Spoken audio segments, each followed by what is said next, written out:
I looked my husband straight in the eyes and warned him that if his mother brought up my salary one more time, I would publicly destroy her illusion of wealth. I thought he was on my side. I was wrong. By the time the turkey was carved, I realized I was not sitting at a family dinner. I was sitting at a robbery. My name is Nadine. I am 34 years old, and as a vice president of healthcare analytics, I am used to dealing with corporate parasites. I just never expected to find the worst ones sitting at my own dining table. My childhood was not easy, and I worked incredibly hard to pull myself up from nothing to build a life of financial security. I thought marrying into a seemingly perfect family would bring me the warmth I always craved. Before I continue this story, let me know where you are watching from in the comments. Hit like and subscribe if you have ever had to cut off toxic family to protect your peace. Thanksgiving was supposed to be peaceful. Instead, the plates were barely cleared before my mother-in-law, Patricia, cleared her throat and tapped her wine glass. She adjusted her designer scarf and looked across the table at me. "Nadine, Gavin tells me your bonus is coming up soon," she began with false sweetness. "We decided the best thing you can do for this family is invest $150,000 into Terrence's tech startup." My sister-in-law Madison chimed in immediately. "Come on, Nadine. Just because you crunch numbers for a hospital does not mean you understand real entrepreneurship like Terrence does. He is building an empire. You should be grateful for the rare opportunity to get in early." I did not raise my voice or break eye contact. I calmly placed my napkin on the table. Terrence, my brother-in-law, sat across from me looking smug. He wore a brand new Rolex and a custom suit, projecting the image of a successful chief executive.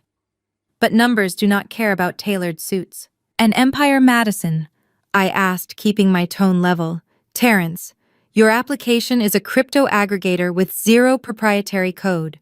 Your user acquisition cost outstrips your projected lifetime customer value by 4 to 1.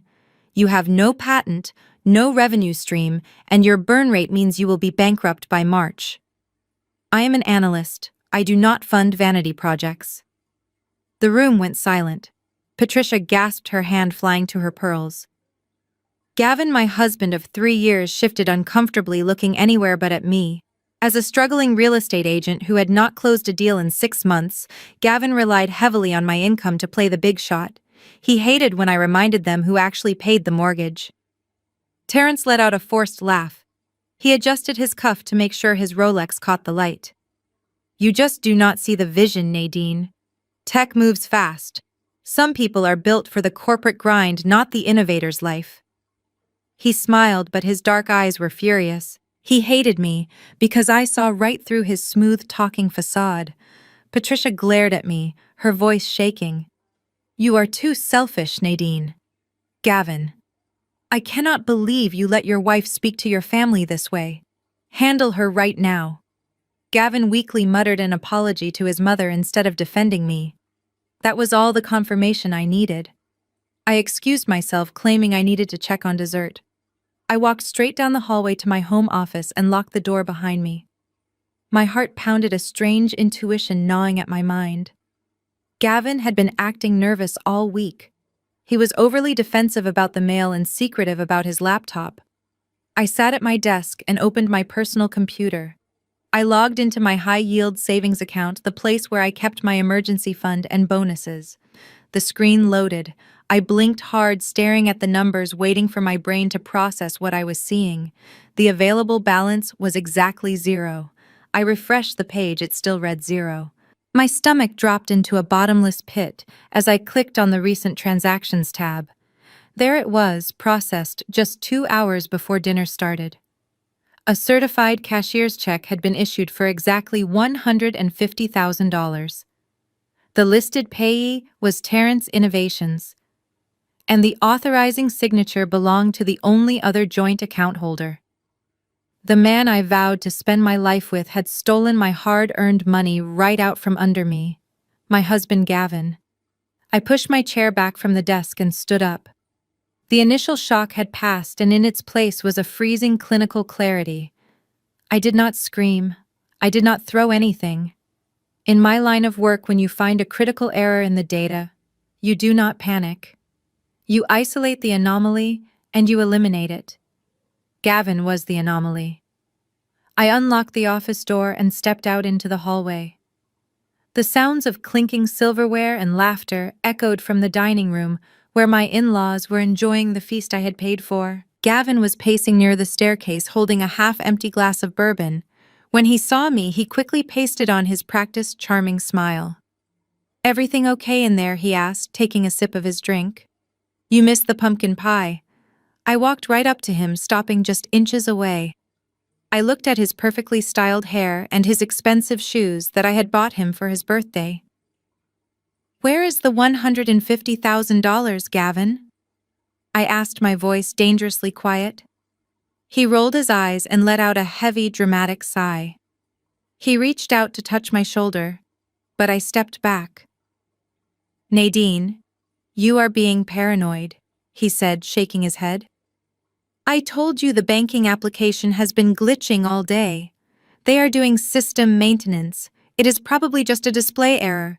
You really need to stop obsessing over your accounts and come spend time with the family."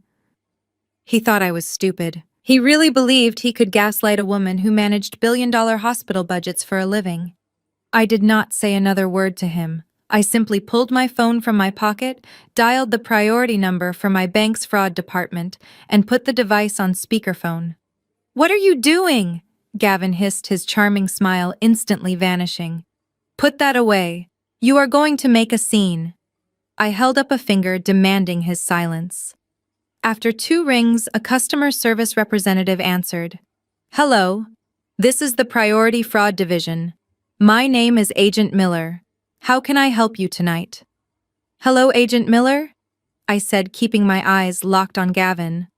"I am calling to report an unauthorized withdrawal of $150,000 from my high-yield savings account." Gavin reached for my phone, but I stepped out of his grasp. He looked toward the dining room, suddenly terrified that his family would hear. "I can certainly look into that for you, ma'am," the agent said. "Can I please get you to verify your security phrase?" I provided the phrase. I heard the sound of typing on the other end of the line. The tension in the hallway was suffocating. Gavin was clenching his jaw, his face turning a dark shade of red. "Okay, I have your account pulled up here," the agent continued. "I am looking at the transaction in question."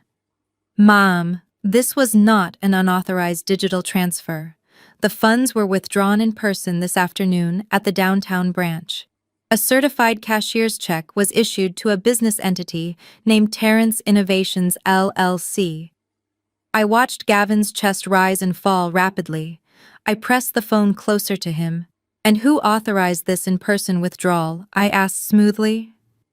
"The authorizing signature belongs to the joint account holder, Gavin," the agent replied. "We have a copy of his driver's license scan from the transaction. Everything was processed legally since he has equal access to the funds. Is there anything else I can assist you with today?" "No, that will be all," I said. "Thank you for your time." I ended the call and slipped the phone back into my pocket. The silence between us was heavy and toxic. The pathetic gaslighting act was over. I waited for him to apologize or to beg for forgiveness, but he did not. Instead, his posture changed. He puffed out his chest and looked at me with pure resentment. "I am the man of this house," he snapped, his voice a harsh whisper. "I am your husband. I have the legal and moral right to manage our assets as I see fit.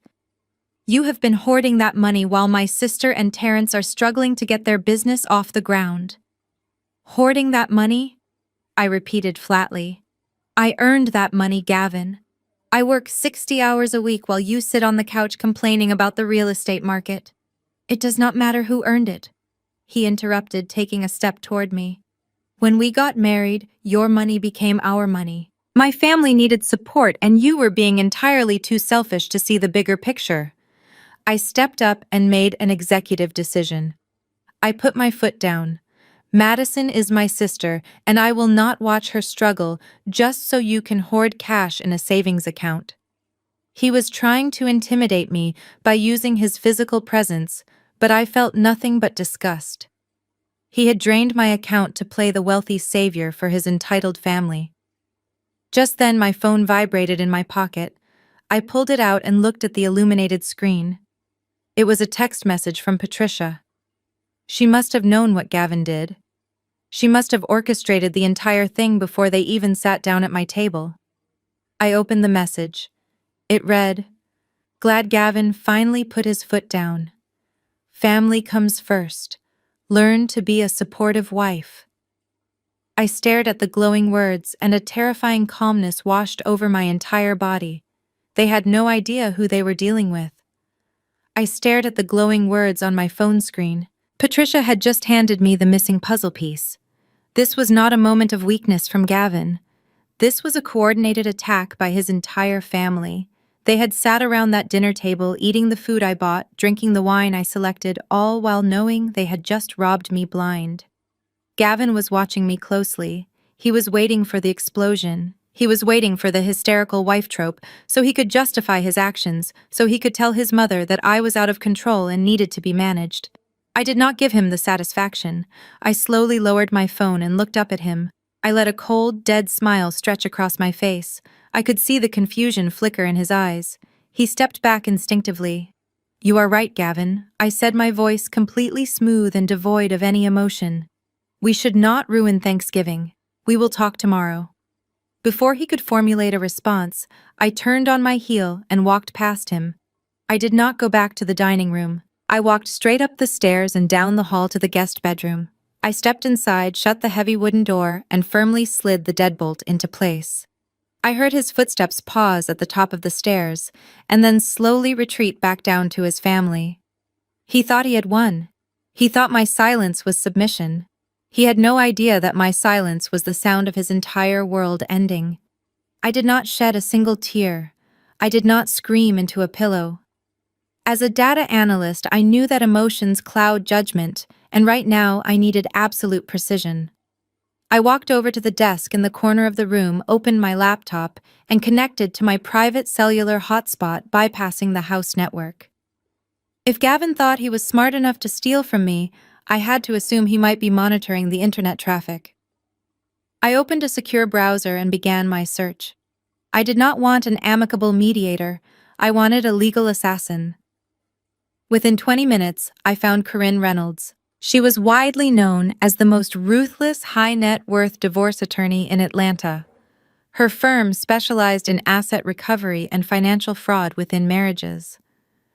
I drafted an email detailing the exact timeline of the unauthorized withdrawal, my status as the primary breadwinner, and my intention to sever all ties immediately. I flagged the email as urgent and hit send. No warnings, no second chances. My marriage was effectively over the moment that bank teller handed Gavin my money, but a divorce attorney was only half of the equation. I needed to know exactly where my money went, and I needed to know if Gavin had compromised any of my other assets. I reached out to a contact I had used during a massive corporate audit at the hospital. Harrison Cole was a forensic accountant who tracked missing millions for a living. I sent him a secure message outlining the situation. I authorized a $10,000 emergency retainer using a private credit card Gavin did not know existed. Harrison replied within 5 minutes. He told me to upload every piece of financial data I had access to. I spent the next 4 hours pulling digital records. I downloaded joint tax returns, mortgage statements, credit reports, and the operating agreements for Terrence's supposedly revolutionary tech company. I packaged it all into an encrypted file and sent it directly to Harrison's secure server. Then I waited. The house grew completely quiet as the guests finally left and Gavin went to sleep in our master bedroom. He did not even bother knocking on the guest room door. He was probably exhausted from playing the wealthy benefactor all night. I sat by the window watching the streetlights flicker in the cold November wind. I thought about the 3 years I had spent supporting him. I thought about the times I had paid off his credit cards when his real estate commissions dried up. I had built a comfortable life for us, and he had repaid me by treating my career like his personal ATM. The digital clock on the nightstand clicked over to 3 in the morning. A sharp ping echoed from my laptop speakers. It was a high-priority email from Harrison Cole. The subject line simply read, "Urgent financial discrepancies found." I opened the message and began to read the preliminary report. My eyes scanned the lines of data, and the cold analytical wall I had built around myself suddenly cracked. The $150,000 cash withdrawal was not the main event. It was just a distraction. Harrison had dug into the deep public records and pulled our property deed. What I saw on the screen made my blood run cold. The stolen cash was just the tip of the iceberg. I clicked the attachment and expanded the PDF document on my screen. The first page highlighted a massive liability I knew nothing about. According to public county records and the attached banking details, Gavin had recently taken out a home equity line of credit against our marital home. The amount was staggering, $400,000. My lungs forgot how to pull in air. I had purchased this house entirely with my own down payment before we even got married. But because I added him to the deed as a gesture of trust, he had the leverage to borrow against it. A loan of that size, however, required both homeowners to sign. I frantically scrolled down to the appended loan application. There at the bottom of the digital contract was my electronic signature. It was time-stamped exactly 2 weeks ago, a weekend when I was in Chicago for a medical analytics conference.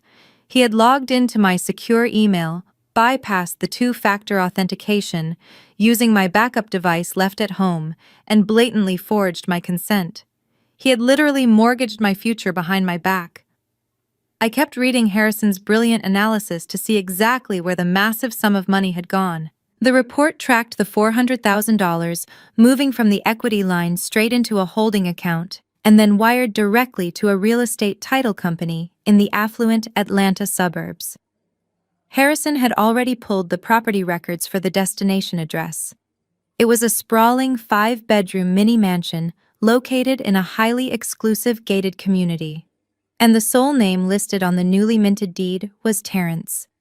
My vision blurred with sheer rage. Gavin had not just siphoned my hard-earned savings to play the big shot. He had secretly saddled me with nearly $500,000 of debt just to buy a luxury estate for his spoiled sister and her fake entrepreneur boyfriend. While Gavin was pretending to be the supportive older brother, he was funding their lavish lifestyle using the bricks and mortar of my own house. He was allowing Terrence to parade around the city as a self-made tech founder, while I unknowingly financed his entire phony existence. The audacity was so profound it almost felt fictional. Madison had the nerve to mock my corporate job at the dinner table while standing in shoes bought with the equity of my home. The digital records staring back at me were cold, hard facts. I stayed awake for the rest of the night compiling every single document into a secure cloud folder for my attorney. I categorized the fraudulent loan documents, the internet protocol addresses, showing the login from our home network during my business trip, and the wire transfer receipts. By the time the sun began to rise over the quiet neighborhood, I was not the same woman who had sat down for Thanksgiving dinner the night before. I was a weapon loaded with undeniable proof. I showered quickly and dressed in my sharpest suit. I heard Gavin moving around in the master bedroom getting ready for his supposedly busy day of doing absolutely nothing at the real estate brokerage. I quietly packed my laptop and headed downstairs, making sure to grab my coat. I needed to get to my office where I could speak freely with my legal team. But as I opened the front door to leave, the postal worker was just walking up the driveway. He held a thick, stiff envelope in his hand and a small electronic device. "Certified delivery for Nadine," he said, holding out the scanner. "I need a signature for this one." I signed the screen and took the heavy envelope. The return address in the top left corner made my blood run completely cold. It was from the Department of the Treasury Internal Revenue Service. I tore open the seal right there on the front porch, the cold morning wind biting at my face, and pulled out the crisp, formal documents. It was an official notice of an impending federal audit and a criminal investigation. Terrence's supposedly revolutionary tech company was being actively investigated for suspected wire fraud and massive tax evasion. But that was not the part that made my hands shake. According to the documents from the Internal Revenue Service, my name and my social security number were listed as the primary financial backers of the fraudulent enterprise because the initial seed money and the subsequent massive cash injections all originated from accounts tied directly to me. Gavin had not just stolen my money and my home equity to play hero for his family, he had inadvertently tied me to a massive federal crime. I folded the crisp government document and slid it into my leather briefcase. The cold morning wind whipped across the porch, but I did not feel it. My entire body was vibrating with a dangerous new energy. Gavin had not just crossed a line in our marriage. He had dragged me into a federal crime. If I confronted him now, he would panic. He might try to destroy evidence or drain the rest of our joint checking account to hire a criminal defense lawyer. I could not let that happen. I needed him to feel safe. I needed him to feel like he was completely in control. I took a deep breath, smoothed the lapels of my suit, and walked back inside the house. I headed straight to the kitchen and began grinding Gavin's favorite dark roast coffee beans. The smell of brewing coffee filled the room, masking the scent of betrayal that seemed to linger in the air. A few minutes later, I heard his heavy footsteps coming down the wooden stairs. He walked into the kitchen wearing his silk robe, looking defensive and ready for another fight. "Good morning," I said, keeping my voice soft and deliberately gentle. I poured the coffee into his favorite mug and slid it across the granite island toward him. He looked at the mug and then looked at me, his eyes narrowing with suspicion. "What is this?" he asked, crossing his arms over his chest. "Are we going to have another screaming match before I even get to the office?" I looked down at the floor, playing the part of the chastised wife perfectly. "No, Gavin," I said, letting a fake sigh escape my lips. "I stayed up all night thinking about what you said. You were right. I have been too focused on my career and my own bank accounts. I forgot that marriage is a partnership. I forgot that family comes first. I am sorry for overreacting last night. It was just a shock, but I understand why you did what you had to do to help Terrence and Madison." The transformation on his face was almost comical. His defensive posture melted away instantly, replaced by a sickeningly arrogant smirk. He picked up the coffee mug and took a slow sip, puffing his chest out. "I am glad you finally came to your senses, Nadine," he said, his voice dripping with condescension. "I knew you just needed time to cool off and see the bigger picture. I am the man of this house, and I need you to trust my financial instincts. Terrence is going to make us all very wealthy soon. You will thank me later." I smiled weakly and nodded. "Of course, Gavin. I trust you." He was so thrilled with his victory that he pulled his phone from his pocket and immediately dialed his mother. He did not even bother to leave the room. He put Patricia on speakerphone, letting the call ring through the quiet kitchen. "Good morning, Mom," Gavin announced brightly. "Just wanted to let you know that everything is sorted out here.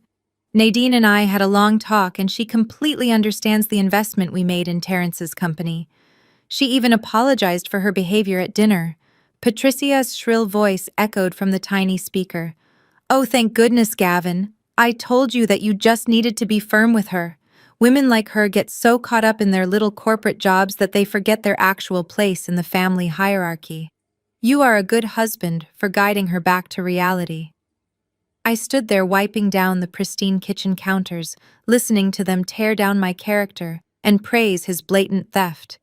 Every word they spoke was a nail in their own coffin. After Gavin went upstairs to shower, I sat at the kitchen island and opened my phone.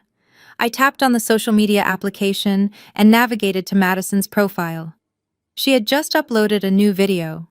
It was a 3-minute tour of the massive 5-bedroom suburban mansion that my stolen home equity had secretly purchased. Madison was walking through a grand foyer with a sweeping staircase, holding a designer coffee cup and beaming at the camera. "Welcome to our new dream home," she squealed into the microphone. "Terrence has been working so hard on his tech company, and it is finally paying off.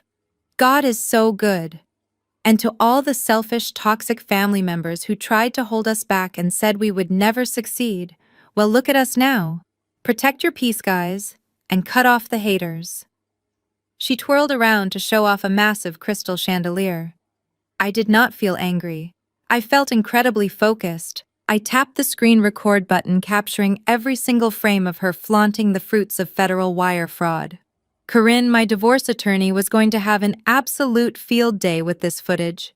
I saved the video to my encrypted secure folder alongside the bank statements and the forged loan documents. Just as I was packing my briefcase to leave for the office, Gavin came back downstairs. He was dressed in his sharpest suit, holding a manila folder. He walked over to me and pulled out a single sheet of paper covered in dense legal jargon. "Hey babe, before you head to work, I need a quick favor," he said casually, holding out a pen. Terrence's accountant found a tiny clerical error in his tax filings for the startup. Since the initial seed money came from our joint account, the accountant just needs you to sign this routine tax document to clear things up. It is just standard paperwork to keep the federal auditors off his back. Just sign right here on the dotted line. I stared at the pen in his hand, and then at the document that could potentially send me to federal prison. I did not reach for the pen. Instead, I tapped my watch and let out a frustrated sigh, playing my part to absolute perfection. I told Gavin I was running incredibly late for a massive data analytics review with the hospital board and simply could not focus on reading legal jargon right now. I snatched the document from his hand and slid it into my leather briefcase. I promised him I would review it on my lunch break, sign it, and bring it back to him that evening. He rolled his eyes at my corporate dedication, muttering something about how my job always got in the way of family business, but he let it go. He reminded me not to forget because Terrence was under a lot of pressure. I walked out the front door, got into my car, and drove straight past the hospital. I headed downtown and parked in the underground garage of a sleek glass high-rise. 10 minutes later, I was sitting in the mahogany-paneled office of Corinne Reynolds, the most ruthless divorce attorney in the city. I pulled the document from my briefcase and slid it across her massive desk. Corinne put on her designer glasses and read through the dense paragraphs. A cold, predatory smile slowly spread across her face. She explained exactly what Terrence and his shady accountant were attempting to do. The paper was an affidavit of financial responsibility. By signing it, I would be formally acknowledging the stolen $150,000 as my intentional personal investment into the fraudulent startup.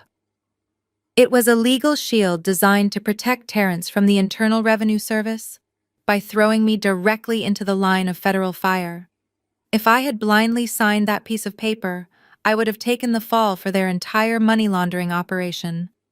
I leaned forward in my chair and asked Corinne if we could turn the weapon back on them. She pressed an intercom button on her desk and summoned her senior paralegal. For the next 2 hours, we sat in that pristine office and completely reverse-engineered the trap. Corinne's team drafted a visually identical document. They matched the exact weight of the paper, the identical font sizing, the margin spacing, and the exact letterhead of Terrence's accounting firm. To a casual observer, the new document looked completely unchanged. But the dense block of legal text in the third paragraph was entirely rewritten. The new clause was a masterpiece of legal destruction. It explicitly stated that Gavin, acting as the primary investor, formally assumed the role of sole individual guarantor for Terrence Innovations. It legally bound him to accept full personal liability for all corporate debts, tax penalties, and civil judgments, past, present, and future. Most importantly, it contained an ironclad indemnification clause clearing me of any and all financial involvement or knowledge of the company operations. I left the law firm with the perfect weapon neatly tucked into my briefcase. I went to work, finished my analytics reports, and drove home exactly at 6 o'clock, playing the role of the exhausted corporate wife. When I walked into the living room, the house was dark except for the glaring light of the television. Gavin was sprawled out on the expensive leather sofa I had purchased with my first major promotion. He held a cold beer in one hand and had his eyes glued to a Monday night football game. The volume was turned up loud. I casually dropped my keys on the console table and walked over to him. I pulled the newly drafted document from my bag, along with a sleek black pen. I stood between him and the television screen, just enough to be a slight annoyance. "Hey, I looked over the paperwork with my legal compliance team at work just to be safe, I said, keeping my tone light and entirely dismissive. It turns out the accountant drafted it wrong. Since you were the one who physically authorized the cashier's check at the bank branch, your signature needs to be the primary one on the affidavit, not mine. They just need you to sign right here at the bottom to verify the chain of custody. Gavin let out a loud groan of frustration, shifting aggressively on the couch to look around my waist at the television screen. A player had just intercepted the ball and the virtual crowd was going wild. He was incredibly eager to get back to his game and utterly arrogant in his belief that I was too submissive to ever challenge him. He snatched the pen from my hand. He did not read the first sentence. He did not scan the middle paragraphs to see the new liability clause. He simply scribbled his name across the bottom line. By trying to rush me out of the way of his football game, Gavin had just legally anchored himself to a sinking ship of federal tax fraud and handed it right back to me. I pulled the signed document from Gavin's hand before the ink was even fully dry. I carefully slid it back into my briefcase and locked the brass clasps. He did not even look away from the television screen. He let out a loud cheer as his team scored, completely oblivious to the fact that he had just signed his own financial death warrant. With Gavin and Terrence now legally bound together in a sinking ship of federal tax evasion, it was time to address the root of the problem. My mother-in-law, Patricia. Patricia was the architect of my misery. She was the one who constantly belittled my career while openly demanding the fruits of my labor. I walked upstairs to the guest room, locked the door, and opened my laptop. I pulled up the secure digital folder that Harrison Cole, the forensic accountant, had sent me. Harrison had been thorough, running deep background financial checks on all immediate family members just to be safe. I clicked on the subfolder labeled with Patricia's name. Patricia loved to play the role of the wealthy matriarch.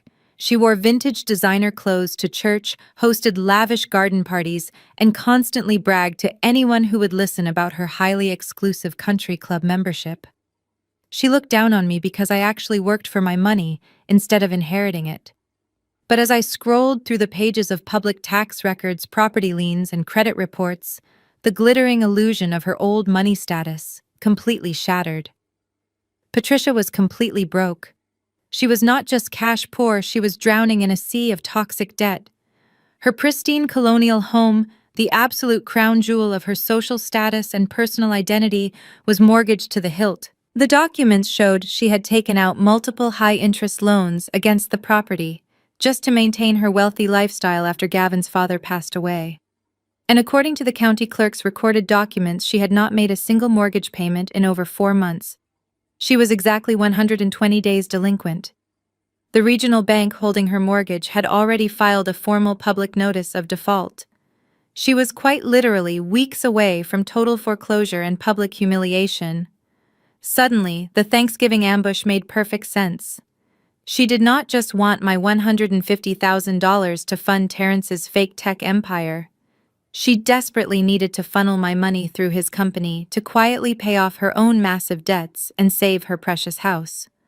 She was entirely willing to destroy my financial future just to protect her fragile country club facade. A normal person might have just stepped back, let the bank take the house, and watched her fall from grace. But I was an executive data analyst. I specialized in recognizing highly leveraged assets and executing hostile acquisitions. I did not just want Patricia to lose her home. I wanted absolute control over her downfall. I wanted to be the one holding the keys when the locks were finally changed. Early the next morning, I made a highly specialized phone call to a corporate attorney based in Delaware.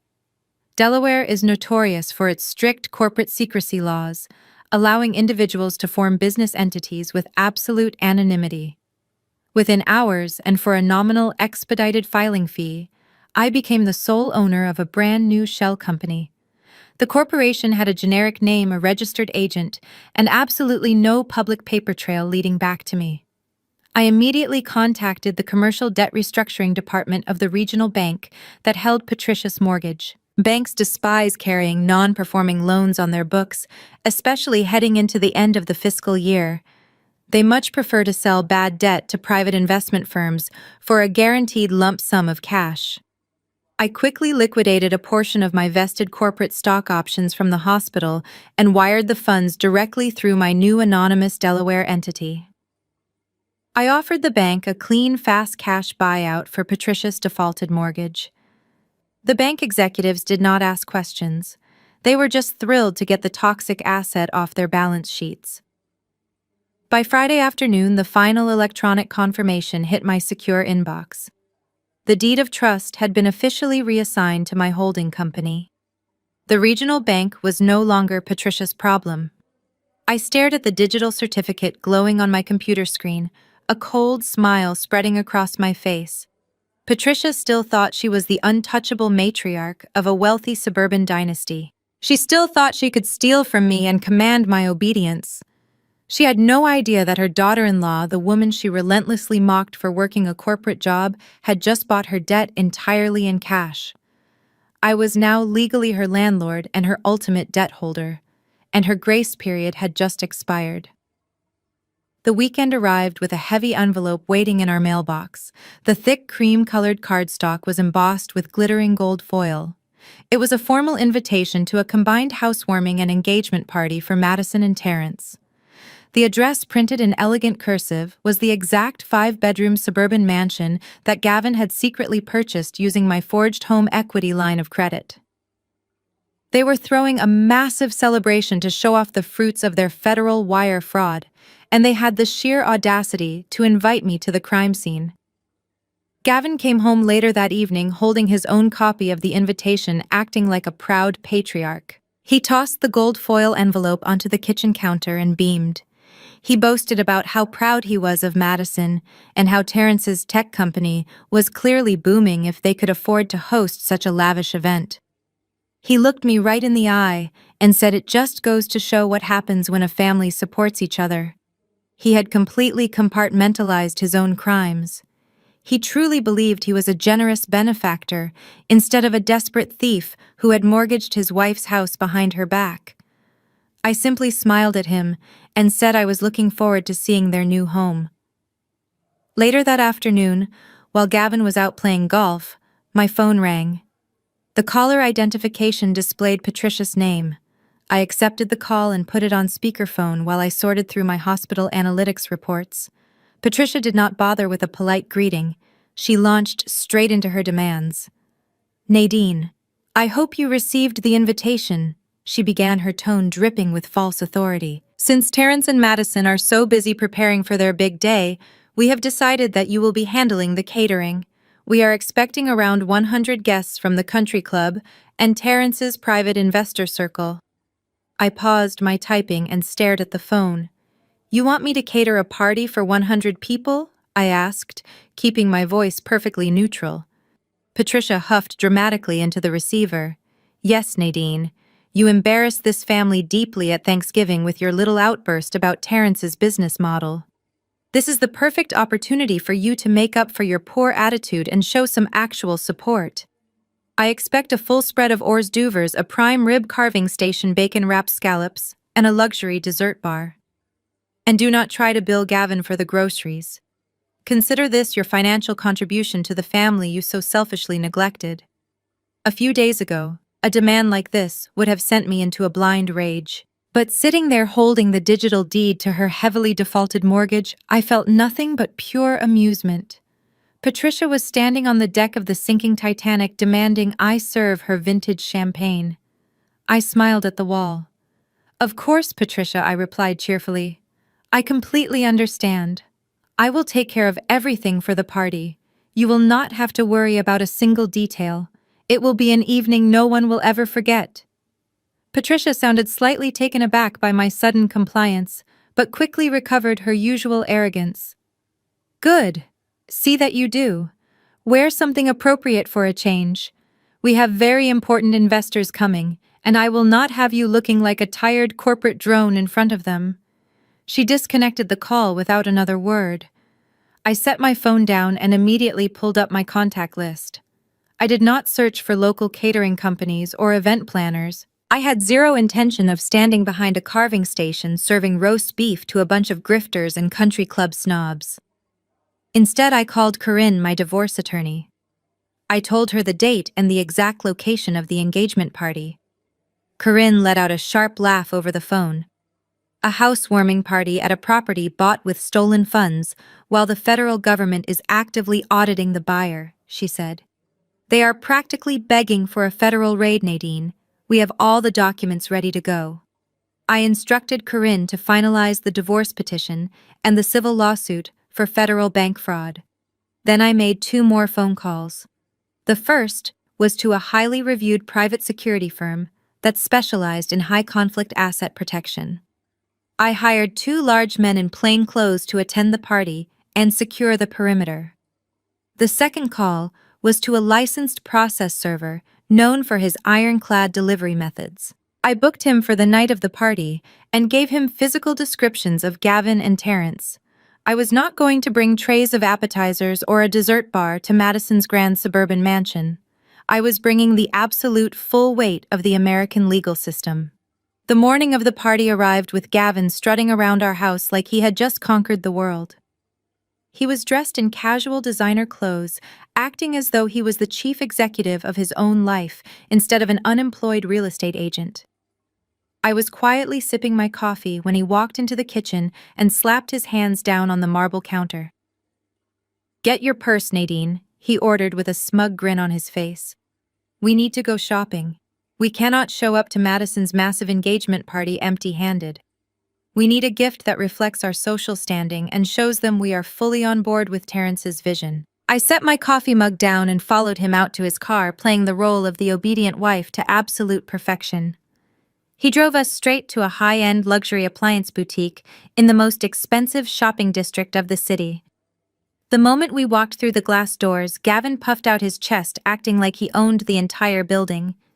He bypassed the standard kitchen items and walked directly to a display of imported Italian espresso machines. He ran his hand over the gleaming chrome of a massive commercial-grade unit. "This is the one," he announced loudly, making sure the nearby sales associate could hear him. "Terrence loves his premium coffee. This will look perfect in their new suburban mansion."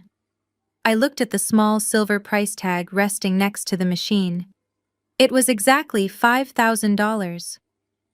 I turned to Gavin, keeping my expression entirely blank. "That is a very generous gift, Gavin," I said softly. He scoffed and crossed his arms.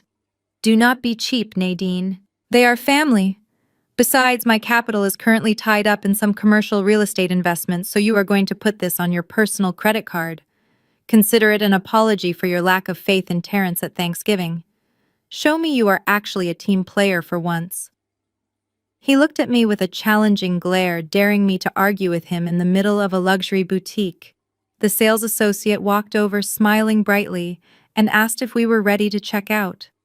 Gavin gestured toward me like a king directing his servant. "My wife will be handling the payment today," he said smoothly. I did not argue. I did not roll my eyes. I simply opened my designer wallet and pulled out a sleek silver credit card, handing it directly to the cashier. Gavin smirked, looking incredibly satisfied with his ability to command my finances. He truly believed he had completely broken my spirit. What Gavin did not know was that the specific silver card I handed over was tied to an account I had heavily monitored. Late last night, I had already contacted the issuing bank and reported the card as potentially compromised. I had instructed the fraud department to place a hard lock and reverse all unverified weekend transactions exactly at midnight. The $5,000 charge would temporarily clear the store's payment terminal today, allowing us to walk out with the massive box. But by tomorrow morning, the bank would automatically bounce the payment entirely. The fraud department would flag the transaction, and the boutique would immediately send a collection notice and a demand for the return of the stolen merchandise directly to Madison's new home address. Gavin wanted to give them an expensive gift to boost his own ego. I was giving them a police report. We loaded the heavy espresso machine into the trunk of the car and drove back to our house. Gavin spent the entire ride bragging about how impressed Terrence was going to be and how this gift would solidify his position as the supportive patriarch of the family. I just watched the city streets roll by, waiting patiently for the sun to go down. When we got home, I went straight up to my home office to get dressed for the party. I locked the door behind me and walked over to my desk. Before doing my makeup, I opened my secure laptop to check for any final updates from Corinne. Instead, I found a highly classified encrypted email from Harrison Cole, my forensic accountant. The subject line was marked with a red urgent flag. I opened the message and read through the newly attached financial documents. My heart hammered against my ribs, not out of fear, but out of pure adrenaline. Harrison had dug far past the surface-level tax evasion. He had gained access to Terrence's corporate banking ledgers through a digital backdoor. The truth was far more sinister than a failing tech application. Terrence Innovations did not have a single line of working code. There was no product. Terrence was running a massive multi-million-dollar Ponzi scheme. He was actively using the cash from new investors like the $150,000 Gavin stole from me to pay fake dividends to his early investors.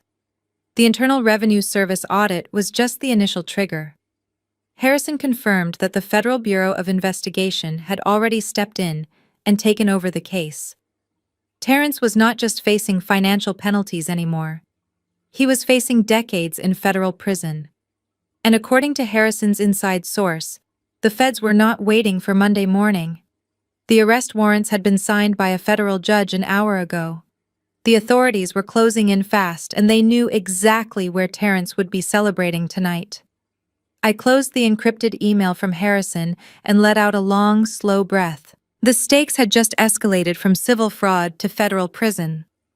Terrence was not just a grifter, he was a criminal mastermind who had run out of time. And Gavin had happily chained himself to the sinking ship just to impress his mother. The Federal Bureau of Investigation was going to raid the engagement party tonight. I did not feel fear or panic. I felt an absolute freezing calm. I closed my laptop and walked into the master bathroom. Tonight was not just a party, it was an execution. And if I was going to stand in the middle of a federal raid and dismantle my husband's entire family, I was going to look absolutely flawless doing it.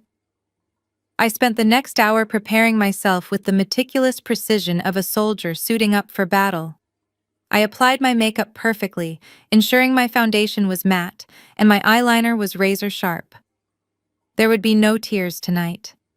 I pulled my hair back into a sleek, polished style that screamed corporate executive. I walked into my walk-in closet and bypassed the soft pastel dresses Patricia usually demanded I wear to her country club events. Instead, I pulled out a tailored emerald green silk dress that fit me like armor. I paired it with my sharpest black stiletto heels. Just as I was fastening a simple gold necklace, my phone vibrated on the marble vanity.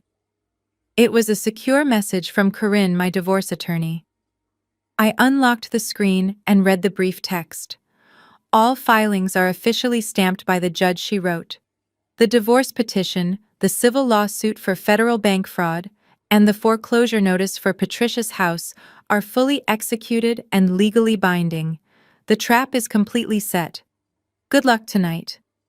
I deleted the message and slipped the phone into my designer clutch. I walked downstairs and found Gavin waiting by the front door. He was wearing his expensive tailored suit, adjusting his silk tie in the hallway mirror. When he turned and saw me walking down the stairs, his smug expression faltered for a fraction of a second. He was used to seeing me exhausted from work or dressed down to avoid Patricia's relentless judgment. He was not used to seeing me look like I owned the room. "You look nice," he said, his tone slightly defensive. "Just remember not to talk too much about your corporate job tonight.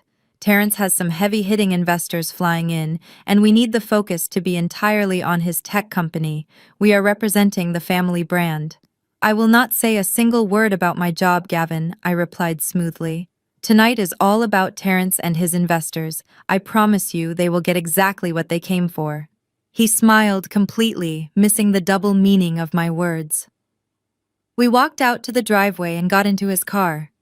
The drive to the wealthy suburbs took 45 minutes. Gavin spent the entire time bragging about the $5,000 espresso machine in the trunk and practicing the arrogant toast he planned to give. He talked about how Terrence's success was going to elevate the whole family and how I should be grateful that he took the initiative to invest our money when I was too short-sighted to see the potential. I just looked out the passenger window, watching the sky turn a deep bruised purple as the sun set over the city. We pulled into the exclusive gated community and drove up the winding tree-lined street. The massive 5-bedroom mansion was completely illuminated. Expensive luxury cars lined the sprawling circular driveway. I could hear the faint sound of a live jazz quartet playing in the grand foyer. It looked exactly like the kind of high society event Patricia lived for. It looked like a monument to their fake wealth built entirely on the foundation of my stolen assets and federal wire fraud. Gavin pulled the car up to the front entrance where a team of valet drivers in crisp white shirts and black vests were waiting to take the keys. He parked the car and stepped out immediately, shouting arrogant orders to the staff about being careful with the luxury espresso machine in the trunk. I opened my own door and stepped out onto the pristine cobblestone driveway. The crisp November night air hit my face. One of the valet drivers, a tall man with broad shoulders and a completely neutral expression, walked quickly around the front of the car and stopped right in front of me. He did not reach for the car door. Instead, he gave me a very subtle nod. He was not a valet driver at all. He was the private process server I had hired earlier that afternoon. "Ready when you are, ma'am?" he said, his voice barely above a whisper. I adjusted my clutch, looked up at the towering mansion, and smiled. Let the party begin. We walked through the massive custom mahogany doors and stepped directly into the grand foyer of the suburban mansion. The interior was an absolutely nauseating monument to stolen wealth. A massive crystal chandelier hung from the vaulted ceiling, casting brilliant light over pristine white marble floors. Waiters in crisp uniforms circulated through the heavy crowd carrying silver trays loaded with vintage champagne and expensive hors d'oeuvres. The air hummed with the sound of a live jazz quartet playing softly in the corner and the overlapping chatter of nearly 100 wealthy guests. I immediately recognized two distinct groups mingling in the room. Half of the crowd consisted of Patricia's pretentious country club friends wearing their designer gowns and judgmental expressions. The other half were Terrence's so-called investors. They were mostly older, wealthy individuals who thought they were getting in on the ground floor of a revolutionary tech company. They had no idea they were currently funding a massive Ponzi scheme. Before we could even grab a drink from a passing waiter, Patricia spotted us from across the room. She immediately broke away from a group of her wealthy friends and marched toward us. She was wearing a heavily beaded vintage gown that looked utterly ridiculous for a housewarming party, but perfectly matched her desperate need for attention. Her eyes scanned me from head to toe, immediately narrowing in extreme disapproval. "Nadine, I specifically asked you to wear something appropriate for a social gathering," Patricia said, her voice projected loudly enough for the surrounding guests to hear. "That emerald green dress is so incredibly harsh and corporate. You look like you are about to walk into a hostile board meeting. Could you not soften your appearance for just one single evening to celebrate your family?" A few of her country club friends turned their heads and let out quiet, amused chuckles. It was easily a 4-carat stone set in a thick platinum band. "Look what Terrence surprised me with before the party," she squealed, holding her hand up for Gavin to admire. "He said the tech application just secured another round of private funding, and he wanted to show me how much he appreciates my support. It is just so wonderful to be with a man who actually knows how to provide." She shot a venomous sideways glance at me, clearly intending to make me feel inadequate. I stared at the glittering diamond on her finger. I knew exactly where that round of private funding had come from. That 4-carat diamond was purchased directly with the stolen funds from my home equity line of credit. I was literally looking at my own stolen mortgage sitting on her finger. Gavin clapped his hands together, acting like a proud patriarch. "Well, we brought a little something to add to the new house," he announced loudly, signaling for one of the staff members to bring in the massive box from the front door. "We got Terrence that $5,000 Italian espresso machine he was looking at. Only the best for my sister and my new brother-in-law. Madison shrieked with delight and hugged Gavin again loudly, proclaiming him to be the best brother in the world. They were completely lost in their own arrogant delusion. I stood quietly sipping a glass of sparkling water, watching the room. I looked at the investors laughing and drinking, completely unaware that the Federal Bureau of Investigation was about to seize every single asset in this house. Suddenly, the jazz music abruptly stopped. A loud, sharp clinking sound echoed through the grand foyer. I turned to see Terence standing halfway up the sweeping marble staircase holding a crystal champagne flute and a silver spoon.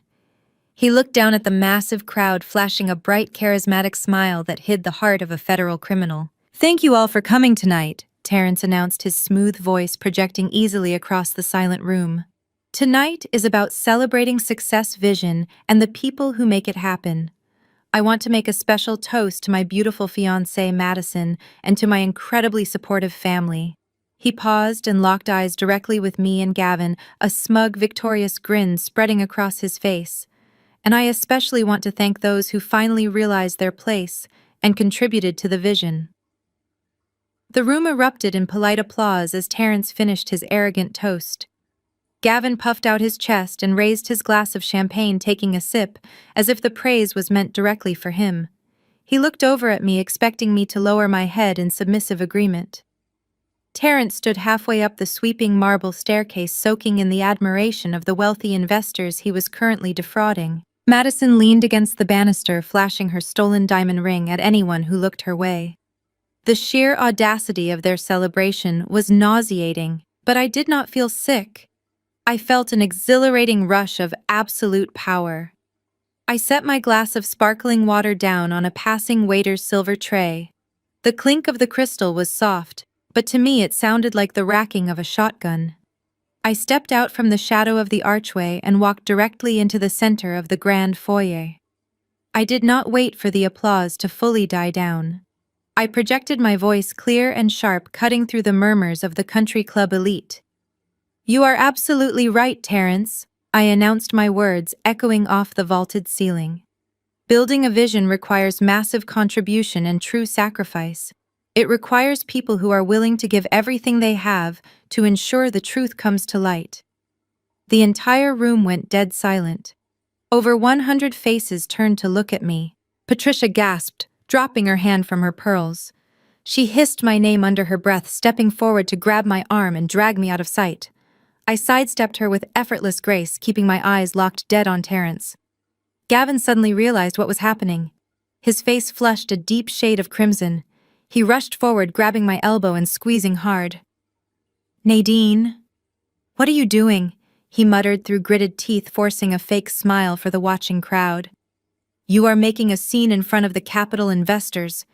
Go back to the corner and shut your mouth before you ruin my sister's night." I looked down at his hand gripping my arm. "Let go of me, Gavin," I said, my voice dropping to a dangerous, icy register that only he could hear. "If you do not remove your hand, I will break your fingers in front of your mother's friends." He blinked in shock, his grip instantly loosening. He took a clumsy step backward, suddenly realizing he was not dealing with the submissive wife he thought he had trained.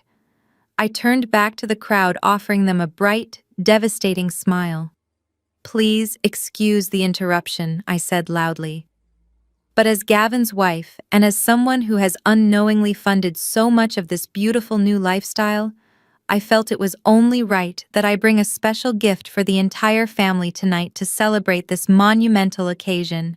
Madison let out a loud, dramatic sigh from the stairs. "Oh my God, Nadine, we already saw the espresso machine," she whined. "You do not need to make a speech to get credit for buying a coffee maker. Stop trying to make everything about you." I did not even look at her. I kept my eyes fixed on the front entrance. "I do not care about the espresso machine, Madison," I replied smoothly.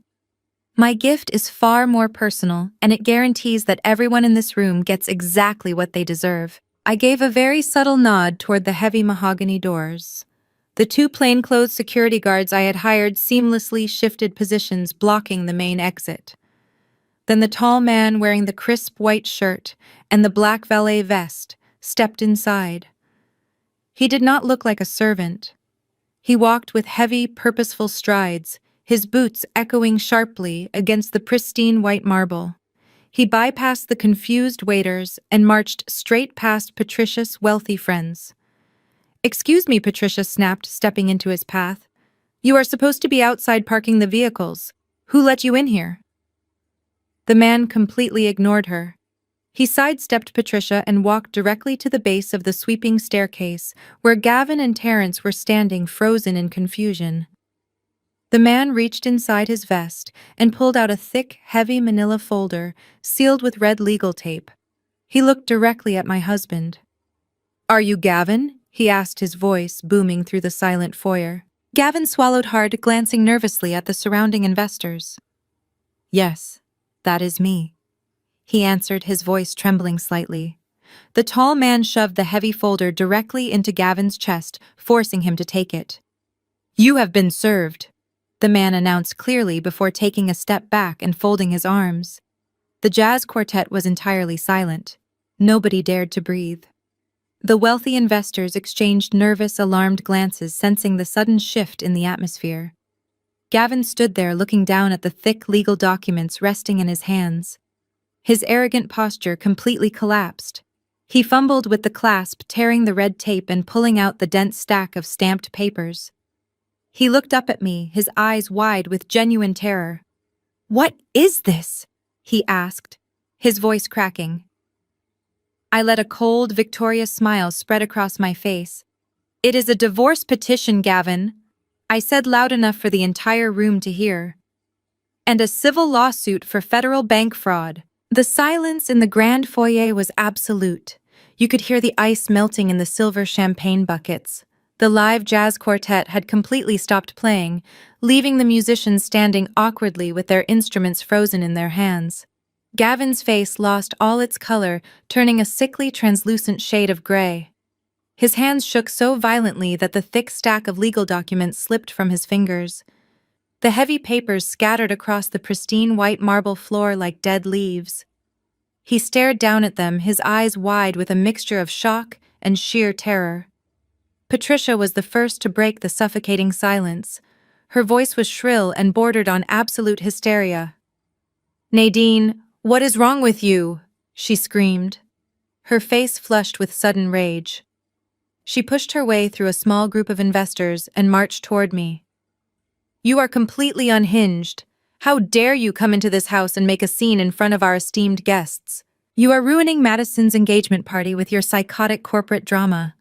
Gavin has never committed a crime in his entire life." I did not raise my voice to match her frantic energy. I simply reached into my emerald green designer clutch and pulled out a sleek black envelope. "He has Patricia," I said, my voice perfectly calm and level, "and he used my home to do it." I turned my attention away from my screaming mother-in-law and looked directly at my husband, who was still staring blankly at the scattered court documents. "Did you really think I would not notice a $400,000 lien against the property I bought before we were even married, Gavin?" I asked. I opened the black envelope and pulled out a condensed printed copy of the forensic accountant's report. I held it up for him and the surrounding crowd to see. "When I was in Chicago for a medical analytics conference 2 weeks ago, you logged into my secure email account. You bypassed the two-factor authentication using the backup tablet device I left in my home office desk drawer. You initiated a massive home equity line of credit, forging my electronic signature on the federal loan application." Gavin opened his mouth to speak, but no sound came out. He just stood there, gasping for air like a fish thrown onto dry land. He looked wildly around the room, searching for an ally, but even his own mother had suddenly gone quiet as the massive dollar amount registered in her mind. "You are a terrible criminal, Gavin," I continued, my voice ringing out clearly in the silent foyer. "I am an executive data analyst. Did you honestly believe you could hide a digital footprint from me? My forensic accountant pulled the network data yesterday. The Internet Protocol address attached to the forged electronic signature traces directly back to our home router at the exact minute my flight was landing in Illinois. I have the hardware identification numbers for the device you used. I also have the audio recording subpoenaed from the bank customer service line, where you explicitly verified the fraudulent transfer while pretending to have my verbal consent off camera. The wealthy investors standing around the perimeter of the room suddenly shifted uncomfortably. The polite amusement they had shown just moments ago when Patricia insulted my dress had completely vanished. Whispers began to ripple rapidly through the crowd as they realized this was not just a bitter wife throwing a dramatic tantrum. This was a highly documented clinical presentation of a major financial crime. The investors started looking back and forth between the scattered legal papers on the floor and Terrence connecting the dots between the stolen $400,000 and the massive suburban mansion they were currently standing inside. Terrence saw the panic rapidly spreading among his financial marks. He knew he was losing control of the room, and if these investors walked out, his entire Ponzi scheme would collapse before the night was over. He shoved his crystal champagne flute into Madison's hands and marched heavily down the remaining marble stairs. He squared his broad shoulders, trying to use his height and physical presence to intimidate me into silence. He stopped just inches away from my face, his jaw clenched so tight a muscle twitched in his cheek. "Listen to me very carefully." Nadine Terrence hissed, his voice low and dripping with threat. "You are crazy, and you cannot prove a single thing you just said. My company is entirely legitimate, and this house is legally deeded entirely in my name. You have no power here. You are trespassing on my property, and I want you out right now." I looked up at Terrence, completely unfazed by his pathetic attempt at physical intimidation. He was standing close enough that I could smell the expensive cologne he had undoubtedly purchased with someone else's money. He puffed out his chest, trying to play the protective alpha male in front of his wealthy marks. But I did not see a chief executive. I saw a cornered rat who had just realized the trap had snapped shut. "You are incredibly confident for a man who does not own a single line of proprietary code, Terrence," I replied, my voice echoing clearly through the massive foyer. "You keep talking about this house being legally deeded in your name. You clearly do not understand how federal asset forfeiture works." I reached back into my emerald green clutch and pulled out the final piece of the puzzle. It was a thick packet of paper bearing the official seal of the Department of the Treasury. I did not just hold it up. I stepped forward and pressed the heavy stack of documents directly against Terrence's chest, forcing him to take it just as Gavin had taken his divorce papers. Terrence looked down at the paper. His arrogant smirk vanished entirely, replaced by a look of sheer horror. "That is an official indictment from the Internal Revenue Service," I announced, turning slightly so the wealthy investors in the room could hear every single word. "My forensic accountant bypassed your corporate ledgers yesterday afternoon. You do not have a tech company, Terrence. You are running a massive multi-million-dollar Ponzi scheme. You have been using the cash from new investors to pay fake dividends to your early backers. And you used my husband's stolen $400,000 home equity line of credit to purchase this very house." The grand foyer instantly erupted into chaos. The polite whispers of the country club elite turned into shouts of outrage and panic. Several of the older investors who had been praising Terrence just moments ago began pushing their way toward the front, demanding answers. They realized their money was gone. The facade of the brilliant tech entrepreneur completely shattered, leaving only a cheap con artist exposed under the bright crystal chandelier. Terrence tried to speak to defend himself, to calm the angry crowd, but his voice failed him. He just stared at the federal indictment, trembling. "You bought this house with fraudulently obtained funds, Terrence," I said, delivering the final blow with absolute precision. "Which means it is a federal crime scene. The bank is seizing it tomorrow, and the Federal Bureau of Investigation is not far behind them." Madison let out a piercing, ear-splitting shriek. The sound echoed off the vaulted ceilings, entirely shattering the elegant atmosphere of her perfect engagement party. She dropped her crystal champagne flute onto the marble floor, where it shattered into dozens of jagged pieces. "You are lying!" she screamed, her face contorted with panic and rage. She pointed a shaking finger at me, the stolen 4-carat diamond catching the light one last time. "You are just jealous, Nadine. You have always been jealous of me and Terrence. We are wealthy. We are successful. You are just trying to ruin my perfect night because your own marriage is a massive failure. Tell them it is a lie, Terrence. Tell them she is crazy." Terrence did not look at her. He could not even meet her eyes. He was too busy reading the first page of the federal indictment, his breathing shallow and rapid. He knew it was over. Every single dollar he had stolen, every lie he had told, was meticulously documented right there in black and white. Madison grabbed Terrence's arm, shaking him violently. "Do something!" she shrieked, her carefully crafted image as the wealthy socialite completely disintegrating. "Throw her out. Call the police. Get her out of my house." When Terrence remained frozen in terrified silence, Madison spun around looking for her ultimate protector. She looked for the brother who had always bailed her out, who had always stolen and lied to ensure she got whatever she wanted. She looked for the man who had mortgaged his own future just to buy her a fake dream. "Gavin, do something!" Madison cried out, tears of frustration finally spilling over her perfectly applied makeup. "Tell her to stop. Make her fix this." But Gavin did not step forward to defend his sister.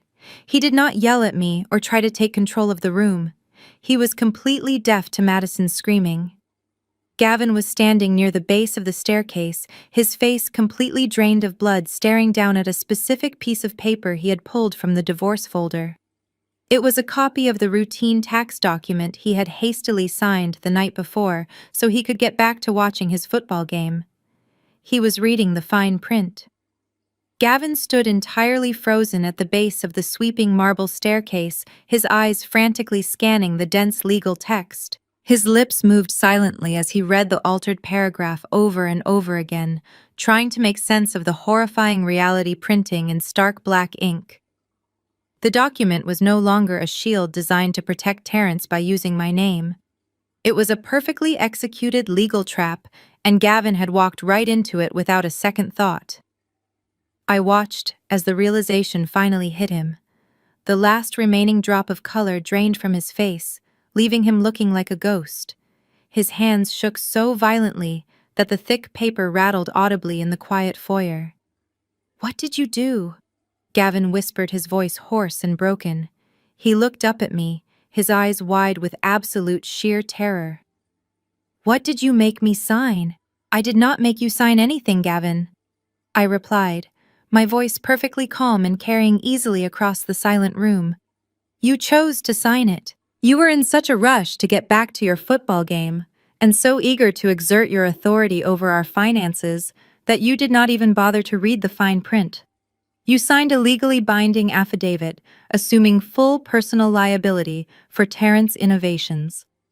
You are now the sole individual guarantor for all of his corporate debts, tax penalties, and civil judgments." Gavin stumbled backward as if he had been physically struck. He turned his horrified gaze toward Terrence, who was still clutching the federal indictment from the Internal Revenue Service. Gavin finally connected the dots. The $400,000 he stole from my home equity was just a drop in the bucket. Terrence owed the federal government millions in unpaid taxes and fraudulent investment returns. And because of the document Gavin signed last night, the federal government was going to collect every single penny of that massive debt directly from him. "You lied to me!" Gavin screamed, the sudden explosive sound making several wealthy investors flinch. "You told me the tech company was profitable. You told me you were securing massive rounds of private funding. You said the initial seed money was just a formality to get the application off the ground." Terrence stepped back, holding his hands up defensively. His smooth, confident persona was completely shattered. "Listen, man, I did not know she changed the paperwork," Terrence stammered, his eyes darting nervously toward the exits. "We can fix this. We just need to pool our resources and hire a good defense attorney. We are in this together. We are not in anything together." Gavin roared, his voice echoing off the vaulted ceilings. "You used my money. You used my house. You took my $400,000 and you lost all of it in a fake company. And now you expect me to take the fall for your federal tax evasion. You are going to ruin my entire life." The last thread of Gavin's manufactured composure completely snapped. He dropped the legal documents onto the marble floor, let out a primal yell of absolute rage, and lunged directly at his brother-in-law. He grabbed Terence by the lapels of his custom-tailored suit and shoved him violently backward. Terence caught off guard, stumbled and crashed into a massive circular catering table positioned in the center of the grand foyer. He desperately grabbed Gavin's shirt collar, trying to regain his balance and pull Gavin down with him. The two men grappled clumsily, their desperate, undignified struggle knocking the heavy silk tablecloth askew. The movement destabilized the absolute centerpiece of the engagement party. A towering 8-tier pyramid of crystal champagne coupes swayed precariously for a fraction of a second before completely collapsing. Hundreds of expensive crystal glasses cascaded onto the marble floor in a deafening, explosive crash. A massive wave of sticky vintage champagne splashed across the pristine white tiles, soaking the cuffs of Gavin's trousers and ruining Terence's expensive leather shoes. The wealthy investors and country club elite instantly scattered, screaming and shouting in panic as shards of shattered crystal flew across the room. The elegant engagement party had rapidly devolved into a chaotic, violent brawl. Madison dropped to her knees near the staircase, sobbing hysterically over her ruined night and her impending financial doom. Patricia watched her entire world completely disintegrate before her eyes. The wealthy facade she had spent decades cultivating was smashed to pieces on the floor, right alongside the champagne tower. Her sons were rolling in spilled alcohol and broken glass, destroying each other over a massive federal crime. And standing perfectly still amidst the absolute chaos was me. I stood there in my tailored emerald green dress, watching the destruction with a completely unbothered clinical expression. The sight of my calm composure completely broke Patricia's mind. Her face twisted into a mask of pure, unadulterated hatred. "You did this!" she shrieked, her voice cracking with raw fury. "You destroyed my boys!" Patricia charged at me, her vintage beaded gown rustling violently. She closed the distance between us in seconds, pulling her arm back to deliver a vicious, open-handed slap across my face. She put her entire body weight into the swing, intending to wipe the victorious smile right off my mouth. I did not flinch. I did not step back. As her hand swung toward my cheek, I reached up with lightning speed and caught her wrist firmly in midair. I held Patricia's wrist firmly suspended in the air. The physical impact she intended to deliver was completely absorbed by my unwavering grip. Her eyes widened in absolute shock. She was a woman who had spent her entire life using emotional manipulation and social intimidation to control everyone around her. She was entirely unaccustomed to someone matching her with physical boundaries and absolute defiance. I did not squeeze her arm to cause pain, but I held it tight enough to let her know that her days of striking out at me were permanently over. I twisted her arm away, pushing her back just enough to break her physical space. She stumbled backward, her heavy, vintage beaded gown catching awkwardly on her expensive heels. She caught her balance and clutched her wrist against her chest, looking at me as if I had just transformed into a monster right before her eyes. The entire grand foyer, already paralyzed by the shattering of the massive champagne tower and the violent brawl between Gavin and Terence, focused entirely on our confrontation. Gavin and Terence had even stopped grappling on the floor, panting heavily as they looked up at us from the sticky marble tiles. "You are a monster," Patricia gasped, her chest heaving as she struggled to maintain her manufactured dignity in front of her country club friends. "You come into this house and you destroy everything. You have completely ruined my family." I did not raise my voice. I did not need to. The silence in the room was so profound that every syllable I spoke landed like a hammer strike. "I did not ruin your family, Patricia," I replied, my tone completely clinical and devoid of any sympathy. I simply turned on the lights and let everyone see the rot that was already there. I reached into my emerald green designer clutch for the absolute final time tonight. I did not pull out a thick legal folder or a black envelope. I pulled out a single crisp sheet of paper. It bore the official seal of the county clerk's office, and it was the culmination of my entire strategic response to their betrayal. I looked at Patricia, watching her frantic eyes dart toward the document in my hand. Her arrogant facade was slipping away, revealing the terrified, desperate woman underneath. "Do not worry, Patricia," I said, my voice echoing clearly over the whimpering of Madison, who was still curled on the floor. "I am sure tonight has been incredibly stressful for you. But after this federal raid is over, at least you have your beautiful, pristine colonial home to retreat to. You can go back to your quiet, wealthy neighborhood, invite your country club friends over for tea, and pretend none of this ever happened." I paused, letting the false comfort hang in the cold air for just a fraction of a second, before delivering the killing blow. "Oh, wait," I said, my smile returning sharper and colder than before. I extended my arm and thrust the single sheet of paper directly toward her chest.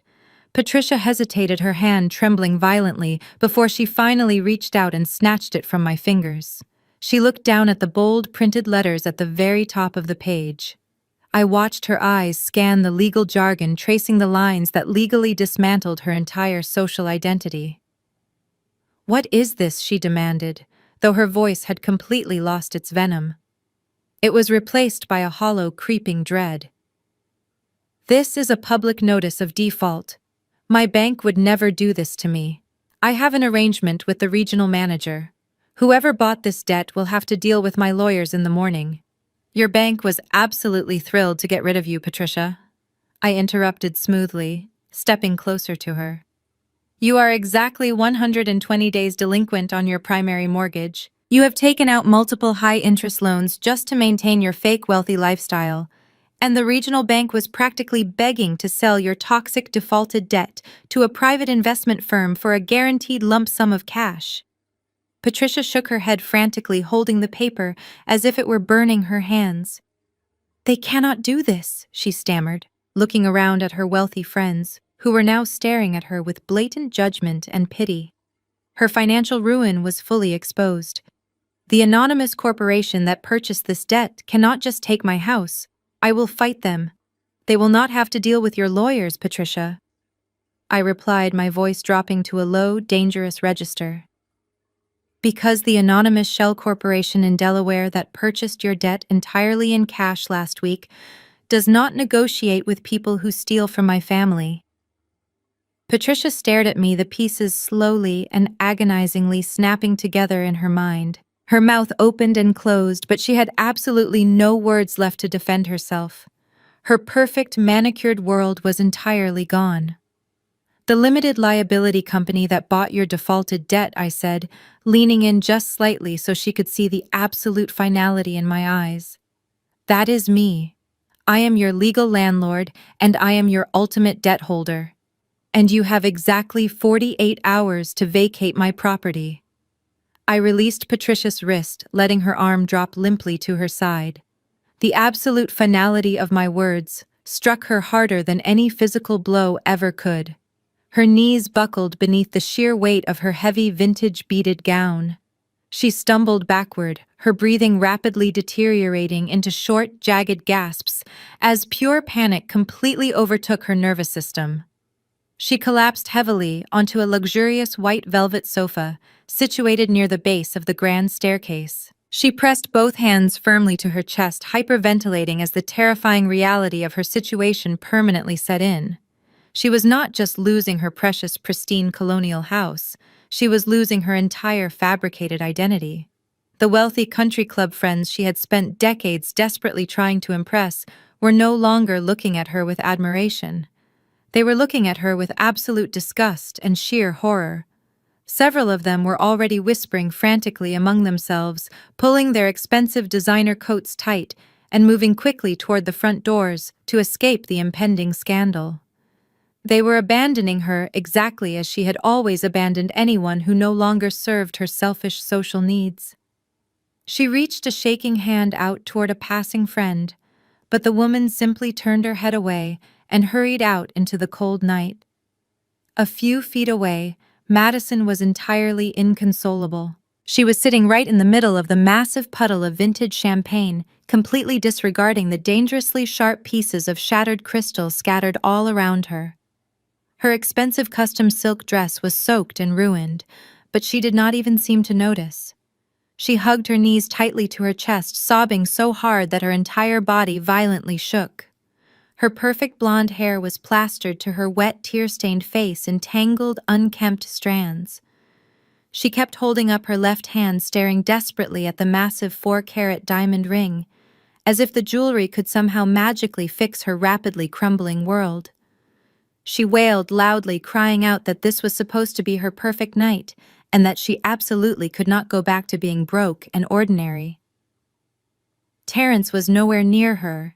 He was leaning heavily against the mahogany banister, nursing a severely bruised jaw, and looking around frantically for an escape route that no longer existed. He had entirely abandoned his protective, loving fiancé persona, the very moment his own personal freedom was threatened. Then I heard the sickening sound of crunching glass. Gavin was literally crawling across the slippery marble floor toward me. His expensive tailored suit was deeply stained with spilled champagne and torn at the shoulder from his violent, desperate brawl with Terence. A thin, steady stream of dark blood trickled down from a deep, jagged split in his lower lip. He used the edge of a nearby overturned catering table to pull himself up onto his knees. He did not look anything like the arrogant patriarch who had confidently demanded I buy a $5,000 espresso machine just hours earlier. He looked exactly like a terrified, completely broken child. "Nadine, please," Gavin begged, his voice cracking horribly with raw desperation. He reached out with trembling, bloody hands, trying to desperately grasp the hem of my tailored emerald green dress. I took a deliberate, sharp step backward, absolutely refusing to let him touch me. "Please, you have to stop this. I am so incredibly sorry. I was stupid and I made a massive, terrible mistake. My mother and Terence manipulated me. They told me it was a guaranteed investment and that I was doing the right thing for the future of our family.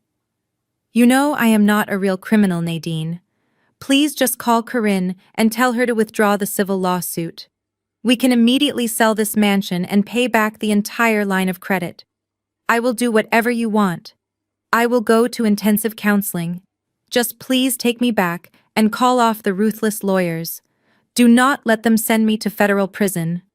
I looked down at the pathetic man I had once genuinely promised to spend the rest of my life with. I searched my heart for any lingering trace of affection or pity, but I found absolutely nothing. The space where my love and respect for him used to reside was completely hollowed out. I did not even feel anger anymore. I only felt a cold, absolute clinical certainty. "You were not manipulated, Gavin," I replied, my voice completely devoid of any emotion. "You made a conscious, selfish choice to deliberately forge my signature. You made a conscious choice to steal my money so you could feel powerful and important. You sat smugly at my dining table and watched your family blatantly insult me while knowing full well you had already robbed me blind. You arrogantly thought my silence was weakness. You genuinely thought you could just take whatever you wanted, and I would simply fall in line like an obedient servant." He sobbed loudly, burying his bleeding face in his shaking hands. "You wanted my money so badly, Gavin," I said, delivering the final devastating blow. "Now you have all the consequences that come with it." He collapsed forward onto his hands, crying hysterically into the ruined, spilled champagne. I turned my back on him. The grand foyer was almost completely empty now, as the last of the wealthy investors eagerly fled the active crime scene. And then, cutting sharply through the cool night air and the pathetic sounds of my ruined family weeping, I heard it. Sirens echoed in the distance, getting louder and closer with every single passing second. The wail of the sirens grew from a distant echo into a deafening roar that completely swallowed the quiet suburban street.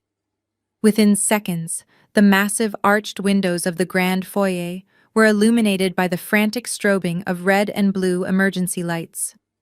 The harsh colors bounced off the pristine marble floors and the shattered crystal champagne glasses, creating a dizzying, chaotic disco of impending justice. Terence snapped his head toward the front doors, his eyes wide with the primal terror of a trapped animal. The realization hit him like a freight train. These were not local police responding to a noise complaint. This was a targeted federal raid. He completely abandoned his carefully crafted persona of the brilliant tech entrepreneur. He did not check on Madison, who was still sitting in a puddle of spilled champagne, and he did not look back at the ruined family he had manipulated. Terrence scrambled to his feet, his expensive leather shoes slipping frantically on the wet marble, and sprinted desperately toward the back hallway leading to the rear patio. He thought he could slip out through the back garden and disappear into the neighboring golf course under the cover of darkness. He had absolutely no idea that his escape routes had been entirely cut off hours ago. I had not just handed the federal indictment to him for dramatic effect. When Harrison Cole intercepted the sealed arrest warrants earlier that afternoon, I made a highly specific phone call to the lead investigator at the Criminal Investigation Division of the Internal Revenue Service. I provided them with the exact address of the engagement party, a detailed guest list, and a severe warning that Terrence was an extreme flight risk, who likely had access to untraceable offshore cryptocurrency accounts. I explicitly told the federal agents that if they wanted their man, they needed to secure the entire perimeter of the property before even thinking about knocking on the front door. The heavy custom mahogany front doors suddenly and violently shuddered. A booming, authoritative voice echoed from the front porch, demanding immediate entry. Federal agents opened the door. Nobody inside the house moved. Gavin was still paralyzed on the floor, clutching his bleeding lip and staring blankly at the wood. Patricia was frozen on the white velvet sofa, her mouth hanging open in silent, absolute horror. Madison just screamed, covering her ears as if blocking the sound would somehow make the reality disappear. I calmly took a step back, moving safely out of the direct line of the entrance. 3 seconds later, the heavy doors were forcefully breached, swinging inward with a massive, deafening crash that rattled the framed artwork on the walls. Over a dozen armed law enforcement officers swarmed into the grand foyer. They were not standard beat cops. They wore heavy tactical vests emblazoned with bold yellow letters reading FBI and CID. Their heavy boots crunched loudly over the shattered crystal as they rapidly spread out to secure the massive room. "Secure the perimeter," a lead agent barked, shining a blinding tactical flashlight right across the bewildered faces of the remaining country club guests and the terrified family members. "Nobody moves. Keep your hands where we can easily see them." Madison shrieked in absolute terror, throwing her hands over her head and curling into a tight ball on the wet, sticky floor. Patricia pressed herself deep into the cushions of the velvet sofa, completely speechless, as heavily armed federal agents marched right past her expensive vintage gown. Gavin remained on his knees, slowly raising his trembling, bloody hands into the air, completely broken and defeated. Then the sound of a violent physical struggle echoed from the dark back hallway. Shouts of "Stop resisting and get on the ground" rang out from the direction of the luxury kitchen. Terrence had not even made it to the patio doors. 2 massive federal agents dragged him forcefully back out into the bright, glaring light of the grand foyer. He was kicking and thrashing wildly, his custom-tailored suit jacket ripped at the shoulder seam and his expensive silk tie hanging loosely around his neck. "Let go of me!"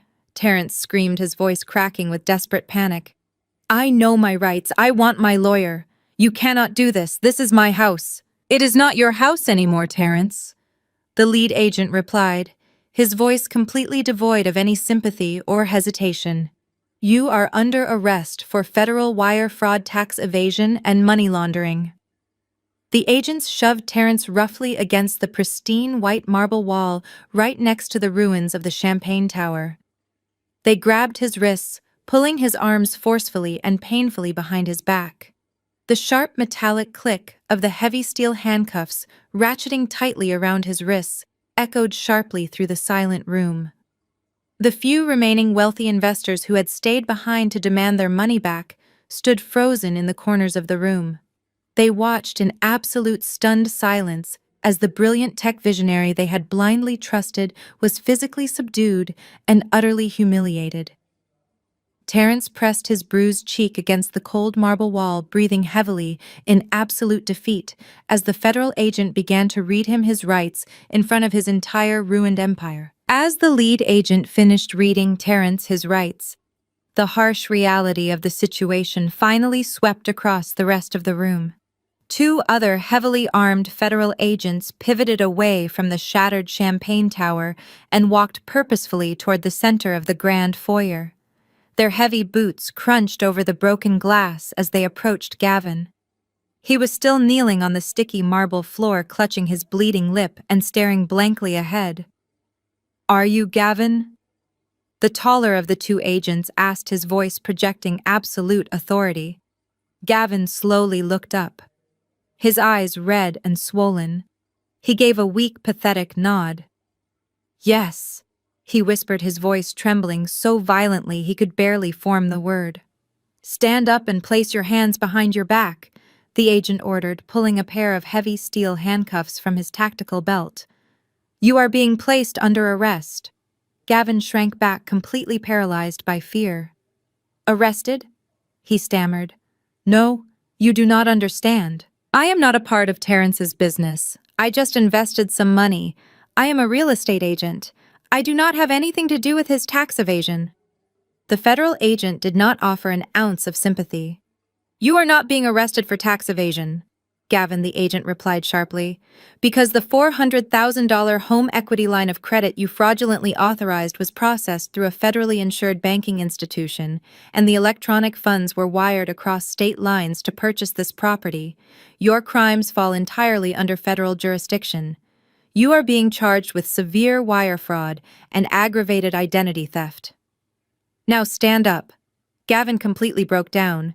The arrogant man who had proudly demanded I buy a $5,000 espresso machine just hours ago began sobbing like a terrified child. Tears and snot streamed down his face, mixing with the blood from his split lip. He refused to stand, so the two agents forcefully grabbed him by his arms and hauled him up to his feet. "Please," Gavin wailed, his voice cracking hysterically as they twisted his arms behind his back. "Please do not do this. It is my wife's money. We are married. I am allowed to use it. Nadine, tell them. Tell them it was a misunderstanding. Please, Nadine, do not let them take me." The sharp metallic click of the handcuffs locking around his wrists echoed through the room, answering his desperate pleas. The sound snapped Patricia out of her catatonic state. She leaped off the white velvet sofa, her vintage beaded gown rustling wildly. Her mind had completely fractured under the weight of the absolute destruction of her social empire. She lunged toward the federal agents, pointing a shaking, manicured finger directly at me. "Stop!" she shrieked, her voice completely delusional and frantic. "You are taking the wrong person. Do you not see what is happening here?" She set them up. She is a vindictive corporate psycho who plotted this entire thing to steal my house and ruin my beautiful family. Arrest her. Put those handcuffs on her right now. One of the federal agents stepped firmly between Patricia and Gavin, raising a heavy hand to halt her advance. "Ma'am, step back immediately," the agent warned, his tone leaving absolutely no room for debate. "If you interfere with a federal arrest, I will place you in handcuffs for obstruction of justice. Step back right now." Patricia froze, her face contorted in a mask of sheer disbelief and pure hatred. She stood there trembling helplessly as the federal agents began marching her golden child and her supposedly brilliant son-in-law toward the shattered front doors. I did not stay to watch them get loaded into the back of the armored vehicles.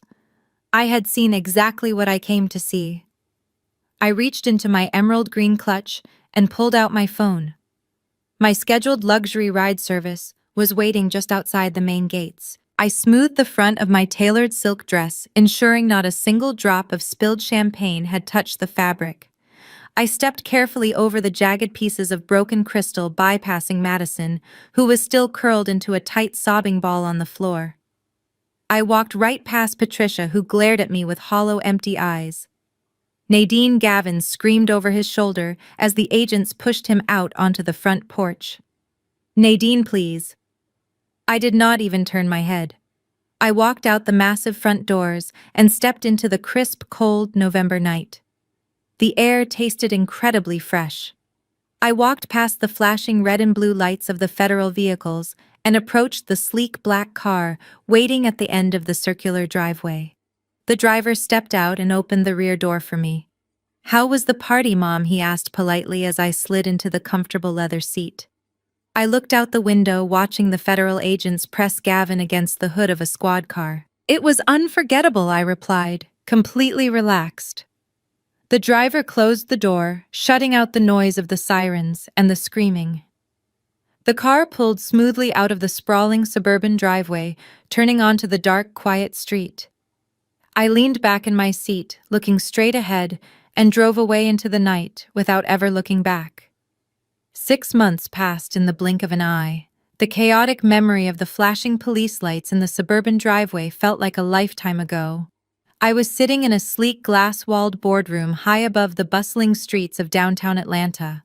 The morning sunlight poured across the polished mahogany table, illuminating the thick stacks of legal binders meticulously organized by my attorney, Corinne. I took a sip of my black coffee, feeling a profound sense of peace. I had spent the last half-year completely rebuilding my life, free from the parasitic drain of my former in-laws. But today was not about my future. Today was about finalizing the absolute destruction of Gavin's past. The heavy glass door swung open, and Gavin walked into the room accompanied by a tired-looking public defender. The federal government had immediately frozen all of Gavin's bank accounts following his arrest, and with Terrence's Ponzi scheme entirely collapsed, there was absolutely no money left to hire a high-powered private defense attorney. Gavin looked completely unrecognizable. The arrogant charm and the expensive tailored suits were entirely gone. He was wearing an ill-fitting gray suit that looked like it had been pulled from a donation bin. His face was gaunt, his shoulders were slumped, and he refused to make eye contact with me as he pulled out a chair and sat across the massive table. His public defender, a man who looked like he had not slept in 3 days, cleared his throat and opened a thin manila folder. He looked across the table at Corinne and attempted to initiate a desperate negotiation. He explained that Gavin was willing to sign the divorce papers uncontested and surrender his remaining meager personal assets if I agreed to formally drop my civil lawsuit for the $400,000 restitution. The public defender argued that Gavin was a first-time offender who had been deeply manipulated by his brother-in-law, and that facing both federal criminal charges and a massive civil judgment would permanently ruin his life and entirely prevent his rehabilitation. Corinne did not even bother to open her meticulously organized binders. She simply folded her hands on the mahogany table and looked at the public defender with a predatory clinical smile. She calmly explained that my civil lawsuit was absolutely not up for negotiation. She pointed out that Gavin did not just make a bad investment. He actively committed identity theft and federal bank fraud to steal from his own wife. Corinne stated that we would not withdraw a single legal filing, and we would aggressively pursue the civil judgment, garnishing any future wages Gavin might ever earn after his release. She also casually mentioned that the State Real Estate Commission had already permanently revoked his broker's license. The public defender sighed heavily, recognizing a completely unwinnable battle, and closed his thin folder. The mediation lasted less than 15 minutes. Gavin sat in absolute silence, staring down at his trembling hands. When the brief meeting concluded, he finally looked up at me. His eyes were filled with a desperate, pleading sorrow that might have worked on me a year ago. Now it just looked pathetic. I did not offer him a single word of comfort. I stood up, smoothed my tailored suit jacket, and walked out of the boardroom, leaving him to face the crushing weight of the federal justice system entirely alone.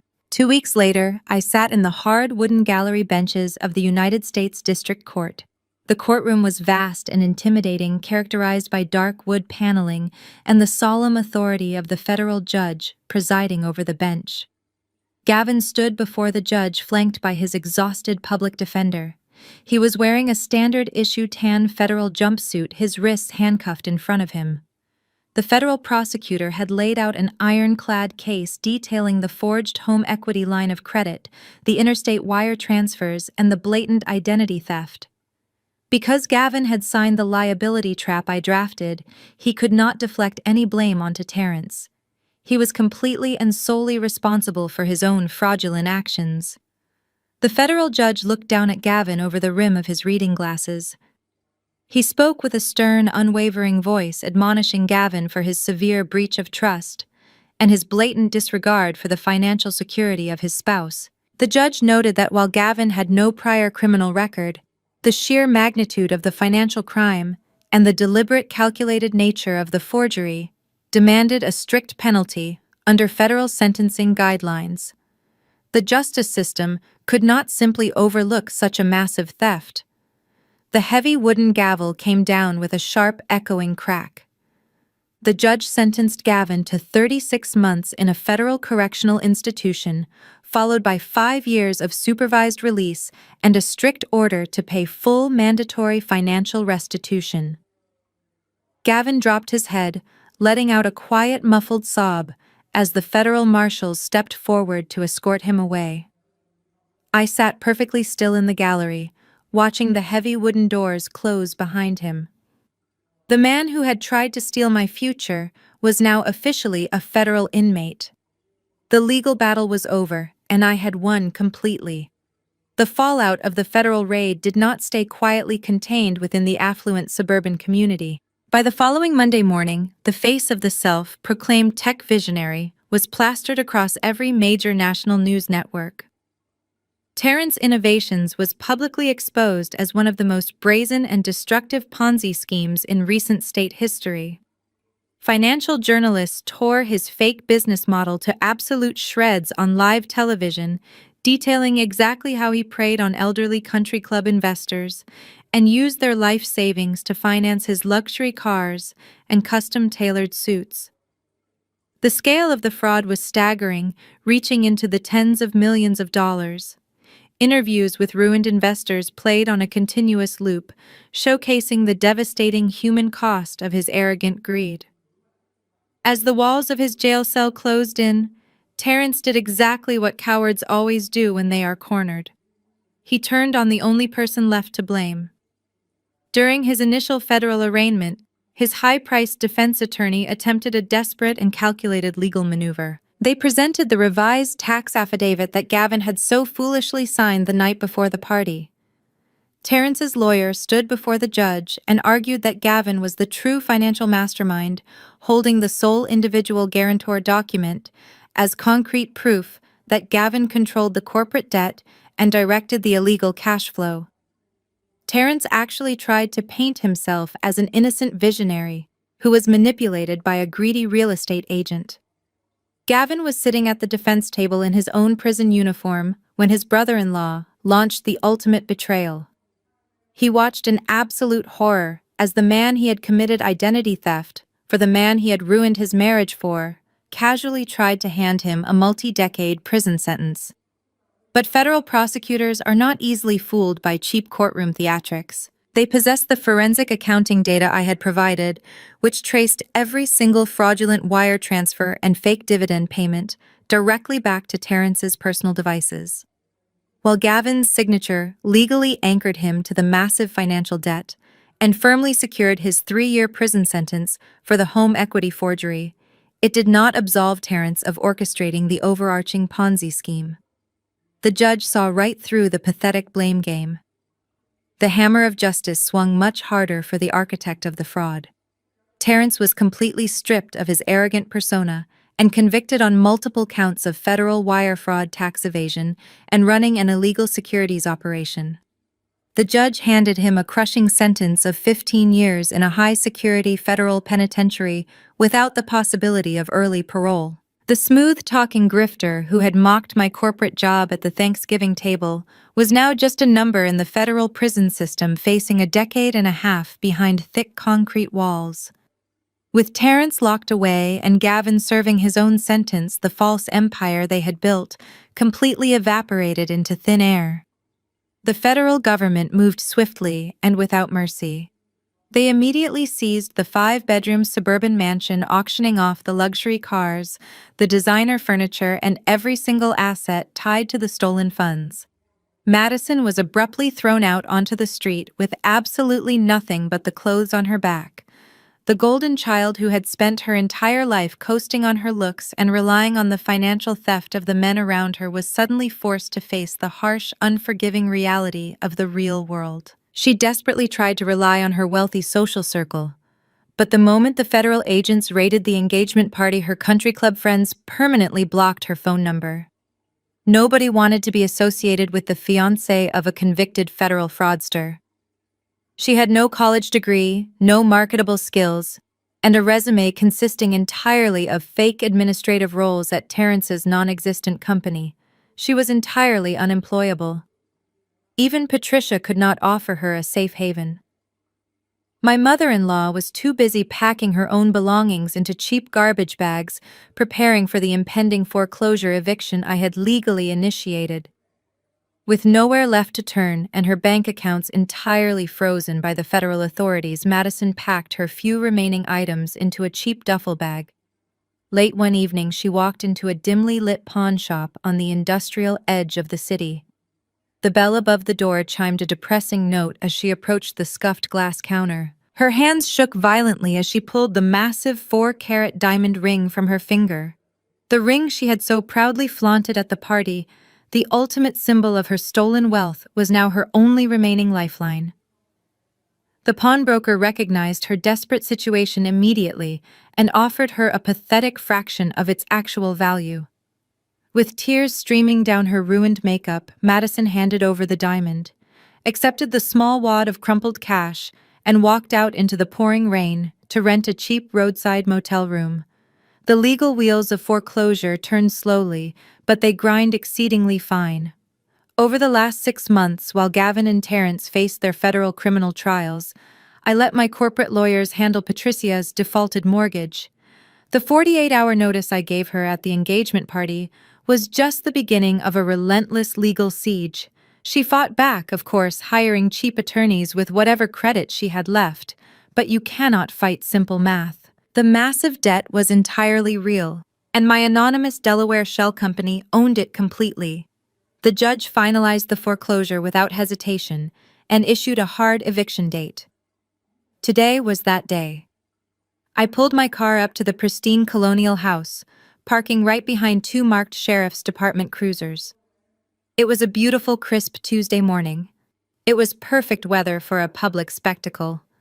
Patricia's neighborhood was the kind of affluent place where everyone knew everyone's business, and where appearances were the absolute currency of life.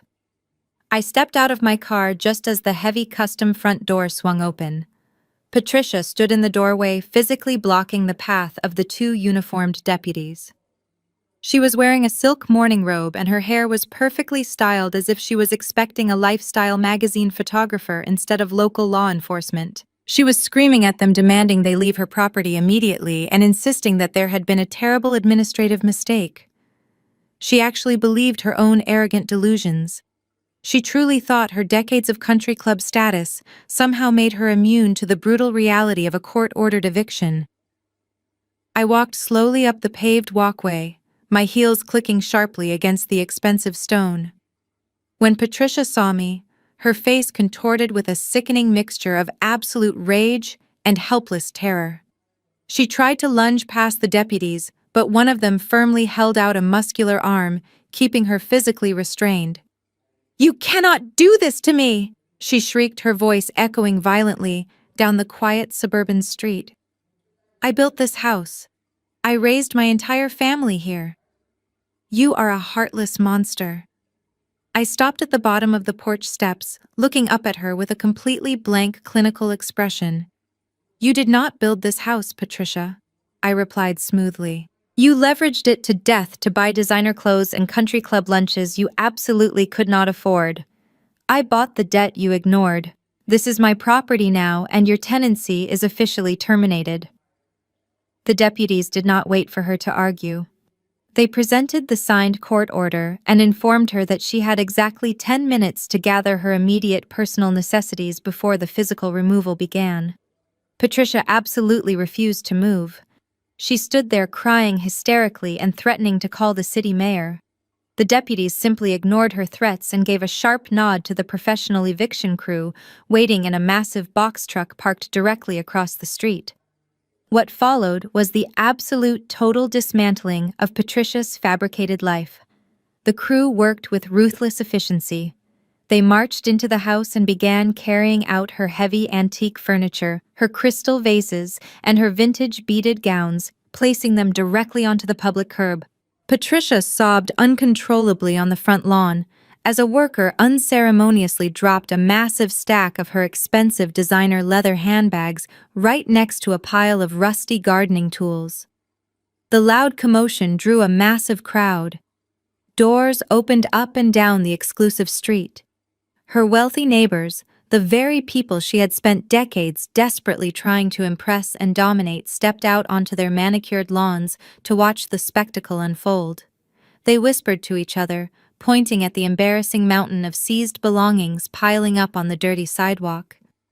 Patricia tried to hide her face behind her shaking hands, completely shattered by the sheer magnitude of the public humiliation.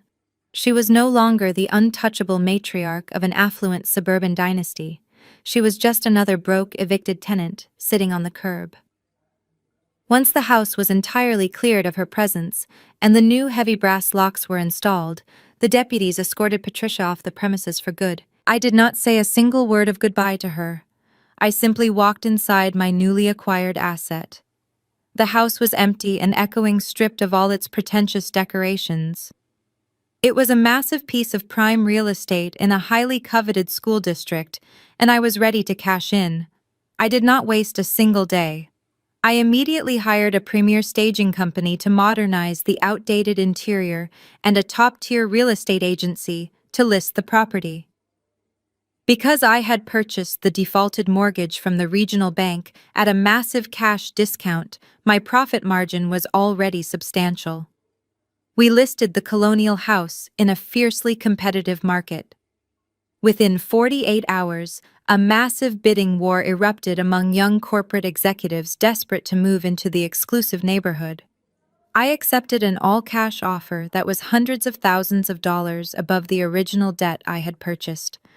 The closing was incredibly fast and entirely seamless. The massive wire transfer hit my high-yield savings account, replacing the money Gavin had originally stolen and adding a staggering profit right on top of it. Patricia's lifelong obsession with status and material wealth had ultimately financed my complete financial independence. The dust had completely settled on the financial battlefield. The massive profit from the sale of Patricia's colonial house had been securely diversified into my investment portfolio. I was sitting at the custom glass desk in my new temporary high-rise apartment, enjoying a rare, quiet Saturday morning. I poured myself a cup of premium dark roast coffee, a quiet, ironic nod to the ridiculous $5,000 espresso machine that the authorities had seized and auctioned off months ago. The morning sun illuminated the city skyline, spreading a warm golden glow across my living room. I felt lighter than I had in years. The suffocating weight of my former in-laws was entirely gone. My phone vibrated softly on the glass surface. I glanced at the screen expecting an update from my corporate team, or perhaps a message from Corinne regarding the finalization of the divorce decree. Instead, the notification displayed a long paragraph from an unsaved number. I unlocked the screen and opened the message. The tone was frantic, desperate, and laced with heavy grammatical errors. It did not take long to figure out who was contacting me. "Nadine, please do not delete this." Madison wrote her text message, reading like a panicked, breathless plea. "I had to buy a cheap prepaid phone just to reach you. Everything is completely falling apart. Terrence's lawyers drained whatever cash we had left before they dropped his case. We could not afford the roadside motel anymore. Mom and I had to move into a rundown trailer park on the edge of the county. It is awful here, Nadine. The heating barely works and the neighbors are terrifying. But that is not even the worst part. I took a slow sip of my coffee, my heart rate remaining perfectly steady. I read the next paragraph of her message with the same clinical detachment I used to analyze quarterly hospital budgets. "Mom is really sick," Madison continued. The stress of the eviction and losing all her country club friends completely broke her. Her blood pressure is dangerously high and she is having severe heart palpitations. She needs her expensive prescription medications, and the state health insurance has not kicked in yet. Nobody will help us. I tried getting a job at a retail store, but the pay is basically nothing, and I cannot keep up with the lot rent and the medical bills. I know you hate us, and I know we made terrible mistakes. But she is still family. She is Gavin's mother. Please, Nadine, we are begging you for a small loan, just enough to get her medication and keep the heat on this month. I promise I will pay you back eventually. Have some human decency." I set my coffee mug down on the desk and stared at the glowing screen. Madison was actually trying to weaponize the concept of family against me. She was trying to use guilt to extract money from the very woman her family had conspired to rob. The sheer unadulterated audacity was almost impressive. She wanted me to feel sorry for the woman who had demanded I cater a party for 100 people to apologize for not supporting a federal Ponzi scheme. She wanted me to pity the girl who had flashed a 4-carat diamond ring, bought with my stolen home equity, and mocked my corporate career. A year ago, the old me might have felt a brief, agonizing pang of guilt. The old me might have wired them $1,000 just to ease my own conscience. But the old me died the night I discovered the unauthorized cashier's check. I looked at the message, analyzing it as a pure data point. Madison was not asking for a loan. She was asking for a permanent handout because she possessed absolutely no survival skills of her own. If I sent her money today, she would inevitably be back next month with another sob story and another manufactured emergency. They were a financial black hole, and I absolutely refused to be pulled back into their gravitational orbit. I did not type out a long emotional paragraph explaining my anger. I did not hurl insults or point out the deep irony of her current living situation. I kept my response razor-sharp, incredibly precise, and absolutely final. I tapped the screen, bringing up the keyboard. I crunched numbers for a living. I typed, my fingers moving swiftly and deliberately over the digital keys. "And my calculations show you are no longer my problem." I hit send. I watched the small indicator confirm that the message had been successfully delivered to her prepaid phone. I did not wait for a reply. I did not want to see her pathetic excuses or her inevitable transition from begging to bitter, angry insults. I immediately tapped the information icon at the top of the screen, selected block caller, and confirmed the permanent restriction. I set the phone face down on the glass desk. The severance was completely absolute. There were no lingering loose ends, no lingering guilt, and absolutely no more polite conversations. I picked up my coffee mug, leaned back in my comfortable chair, and watched the morning traffic move silently through the city streets far below. I was finally entirely free. The weeks that followed my final message to Madison were characterized by a profound and beautiful silence.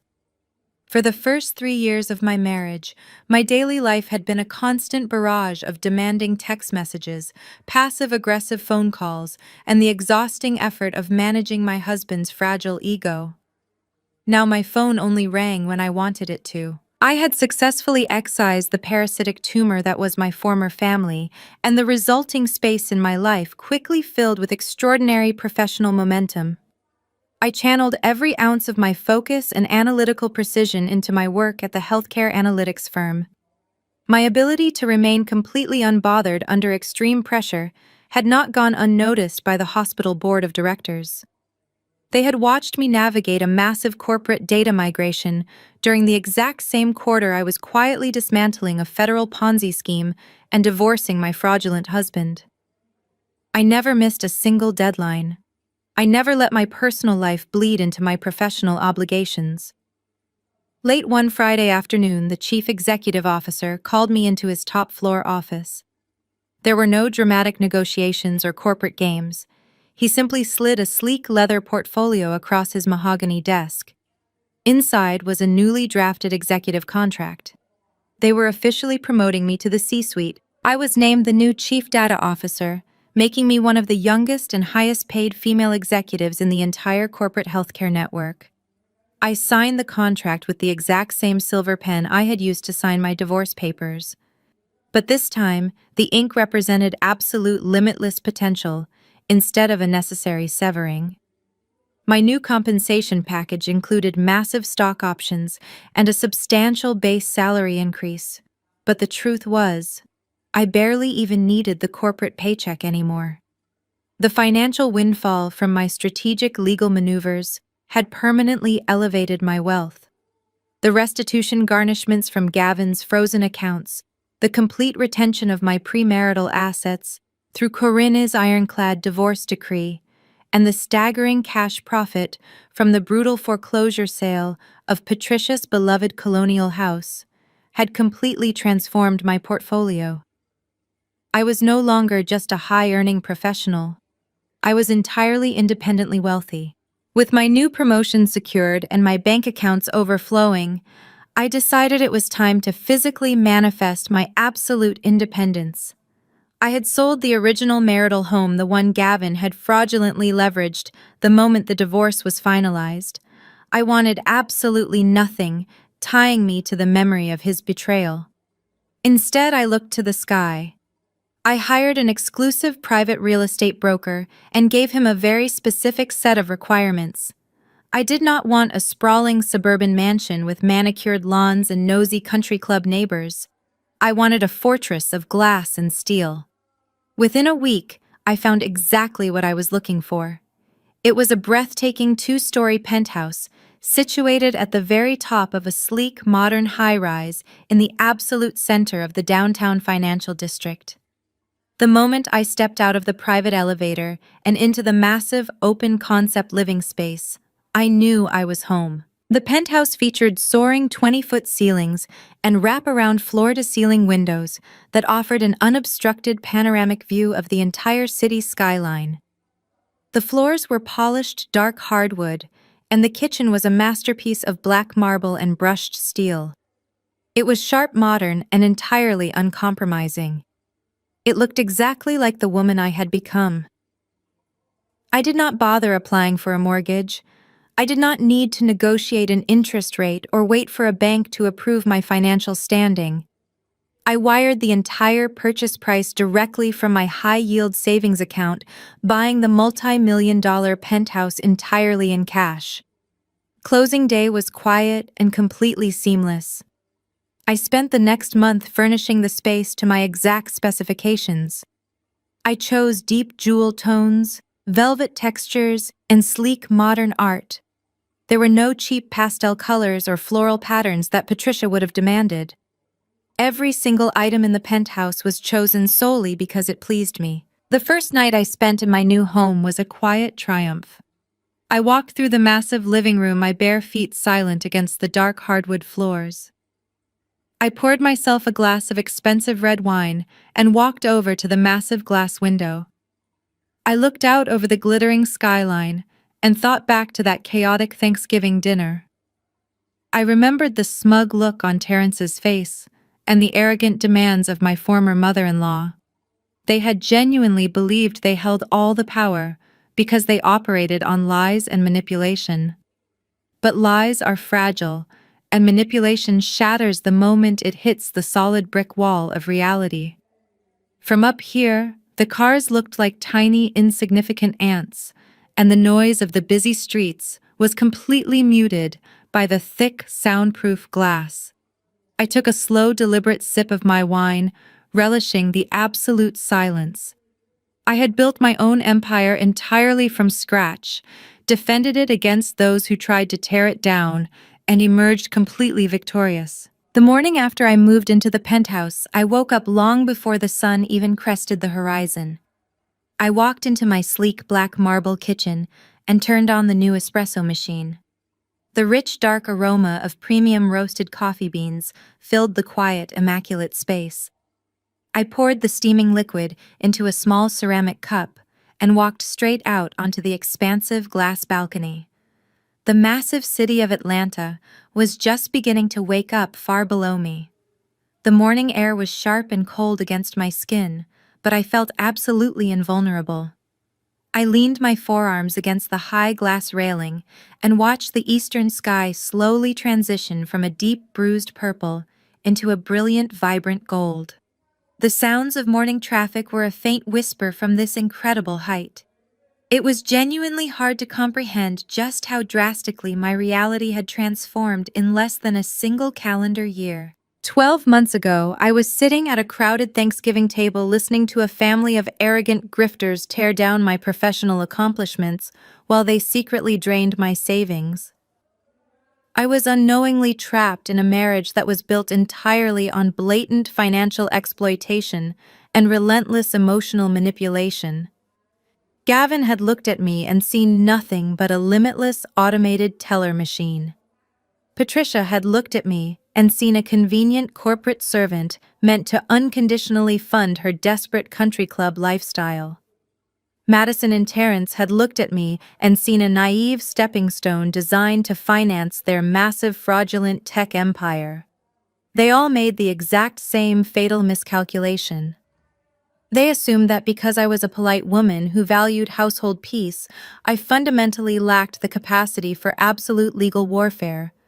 They mistook my silence for weakness and my income for their inheritance. But you cannot steal the crown from the woman who built the kingdom. I did not inherit my wealth. I did not marry into my financial success. I mathematically engineered it. Every single dollar I possessed was the direct, tangible result of my own intellect and my own relentless corporate work ethic. When Gavin selfishly forged my electronic signature, he thought he was just moving abstract numbers on a digital banking screen. He completely failed to realize that he was actively dismantling the very foundation that kept his entire parasitic family afloat. The contrast between my current reality and their ultimate fate is incredibly stark and permanent. Today, Gavin wakes up on a thin, rigid mattress in a federal correctional facility, entirely stripped of his tailored suits and his manufactured pride. Terrence is permanently locked away in a high-security penitentiary, facing another 14 years of absolute unglamorous isolation. Patricia is permanently banished from the wealthy, affluent suburbs she worshipped, forced to live out her remaining days in complete, humiliating obscurity. And Madison is finally learning what it actually means to survive in the real world without a stolen credit card to catch her when she inevitably falls. I did not have to maliciously destroy them. I simply stepped out of the way, removed my financial protection, and let the heavy, crushing consequences of their own toxic greed bury them entirely. As I took another slow sip of my espresso, looking out over the glittering, endless city skyline, I felt a profound, undeniable sense of gratitude. The profound betrayal I experienced could have easily broken my spirit. It could have left me permanently bitter, distrustful, and financially devastated. Instead, it became the ultimate powerful catalyst for my complete personal liberation. I surgically severed the dead branches of my life and allowed the roots of my own fierce independence to grow deeper and stronger than ever before. I am no longer playing a submissive supporting role in someone else's carefully manufactured delusion. I am the sole unapologetic author of my own extraordinary future. I will never again allow anyone to dictate my worth or demand my resources as if they were entitled to the fruits of my endless labor. For anyone watching who is shrinking themselves to make a toxic partner or an entitled family feel comfortable, it is time to stop immediately. Your hard-earned success is absolutely not a communal asset meant to be violently drained by those who adamantly refuse to build their own lives. Have you ever had to cut the dead weight out of your life to finally fly? Tell me in the comments. I want to read your stories of survival and absolute triumph. If my journey resonated with you today, please hit the like button and subscribe to the channel for more stories of taking back your power. Share this video with anyone who needs a harsh, necessary reminder of their own incredible self-worth. And remember, never apologize for what you have earned. The story of Nadine's calculated dismantling of her toxic in-laws offers a masterclass in absolute self-preservation. The most profound lesson woven throughout her journey is that silence in the face of disrespect is inevitably mistaken for weakness, and your hard-earned success is never a communal asset for those who continuously undermine you. For years, Nadine endured the condescension of her mother-in-law and the entitled behavior of her husband, Gavin. Society often pressures individuals, especially women, to keep the peace, to absorb passive-aggressive insults, and to play a submissive role for the sake of family harmony. However, as the story illustrates, this forced compliance only emboldens abusers. Gavin and his family genuinely believe that because Nadine chose not to engage in petty arguments, she fundamentally lacked the strength to fight back. They viewed her financial stability not as a boundary to be respected, but as a resource to be freely exploited. The turning point was not a dramatic emotional explosion, but a clinical realization of her own undeniable worth.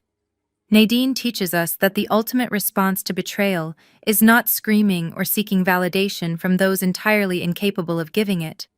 Instead, it is the quiet, methodical execution of absolute boundaries. When we realize that our value does not depend on the conditional approval of toxic people, we instantly reclaim our power.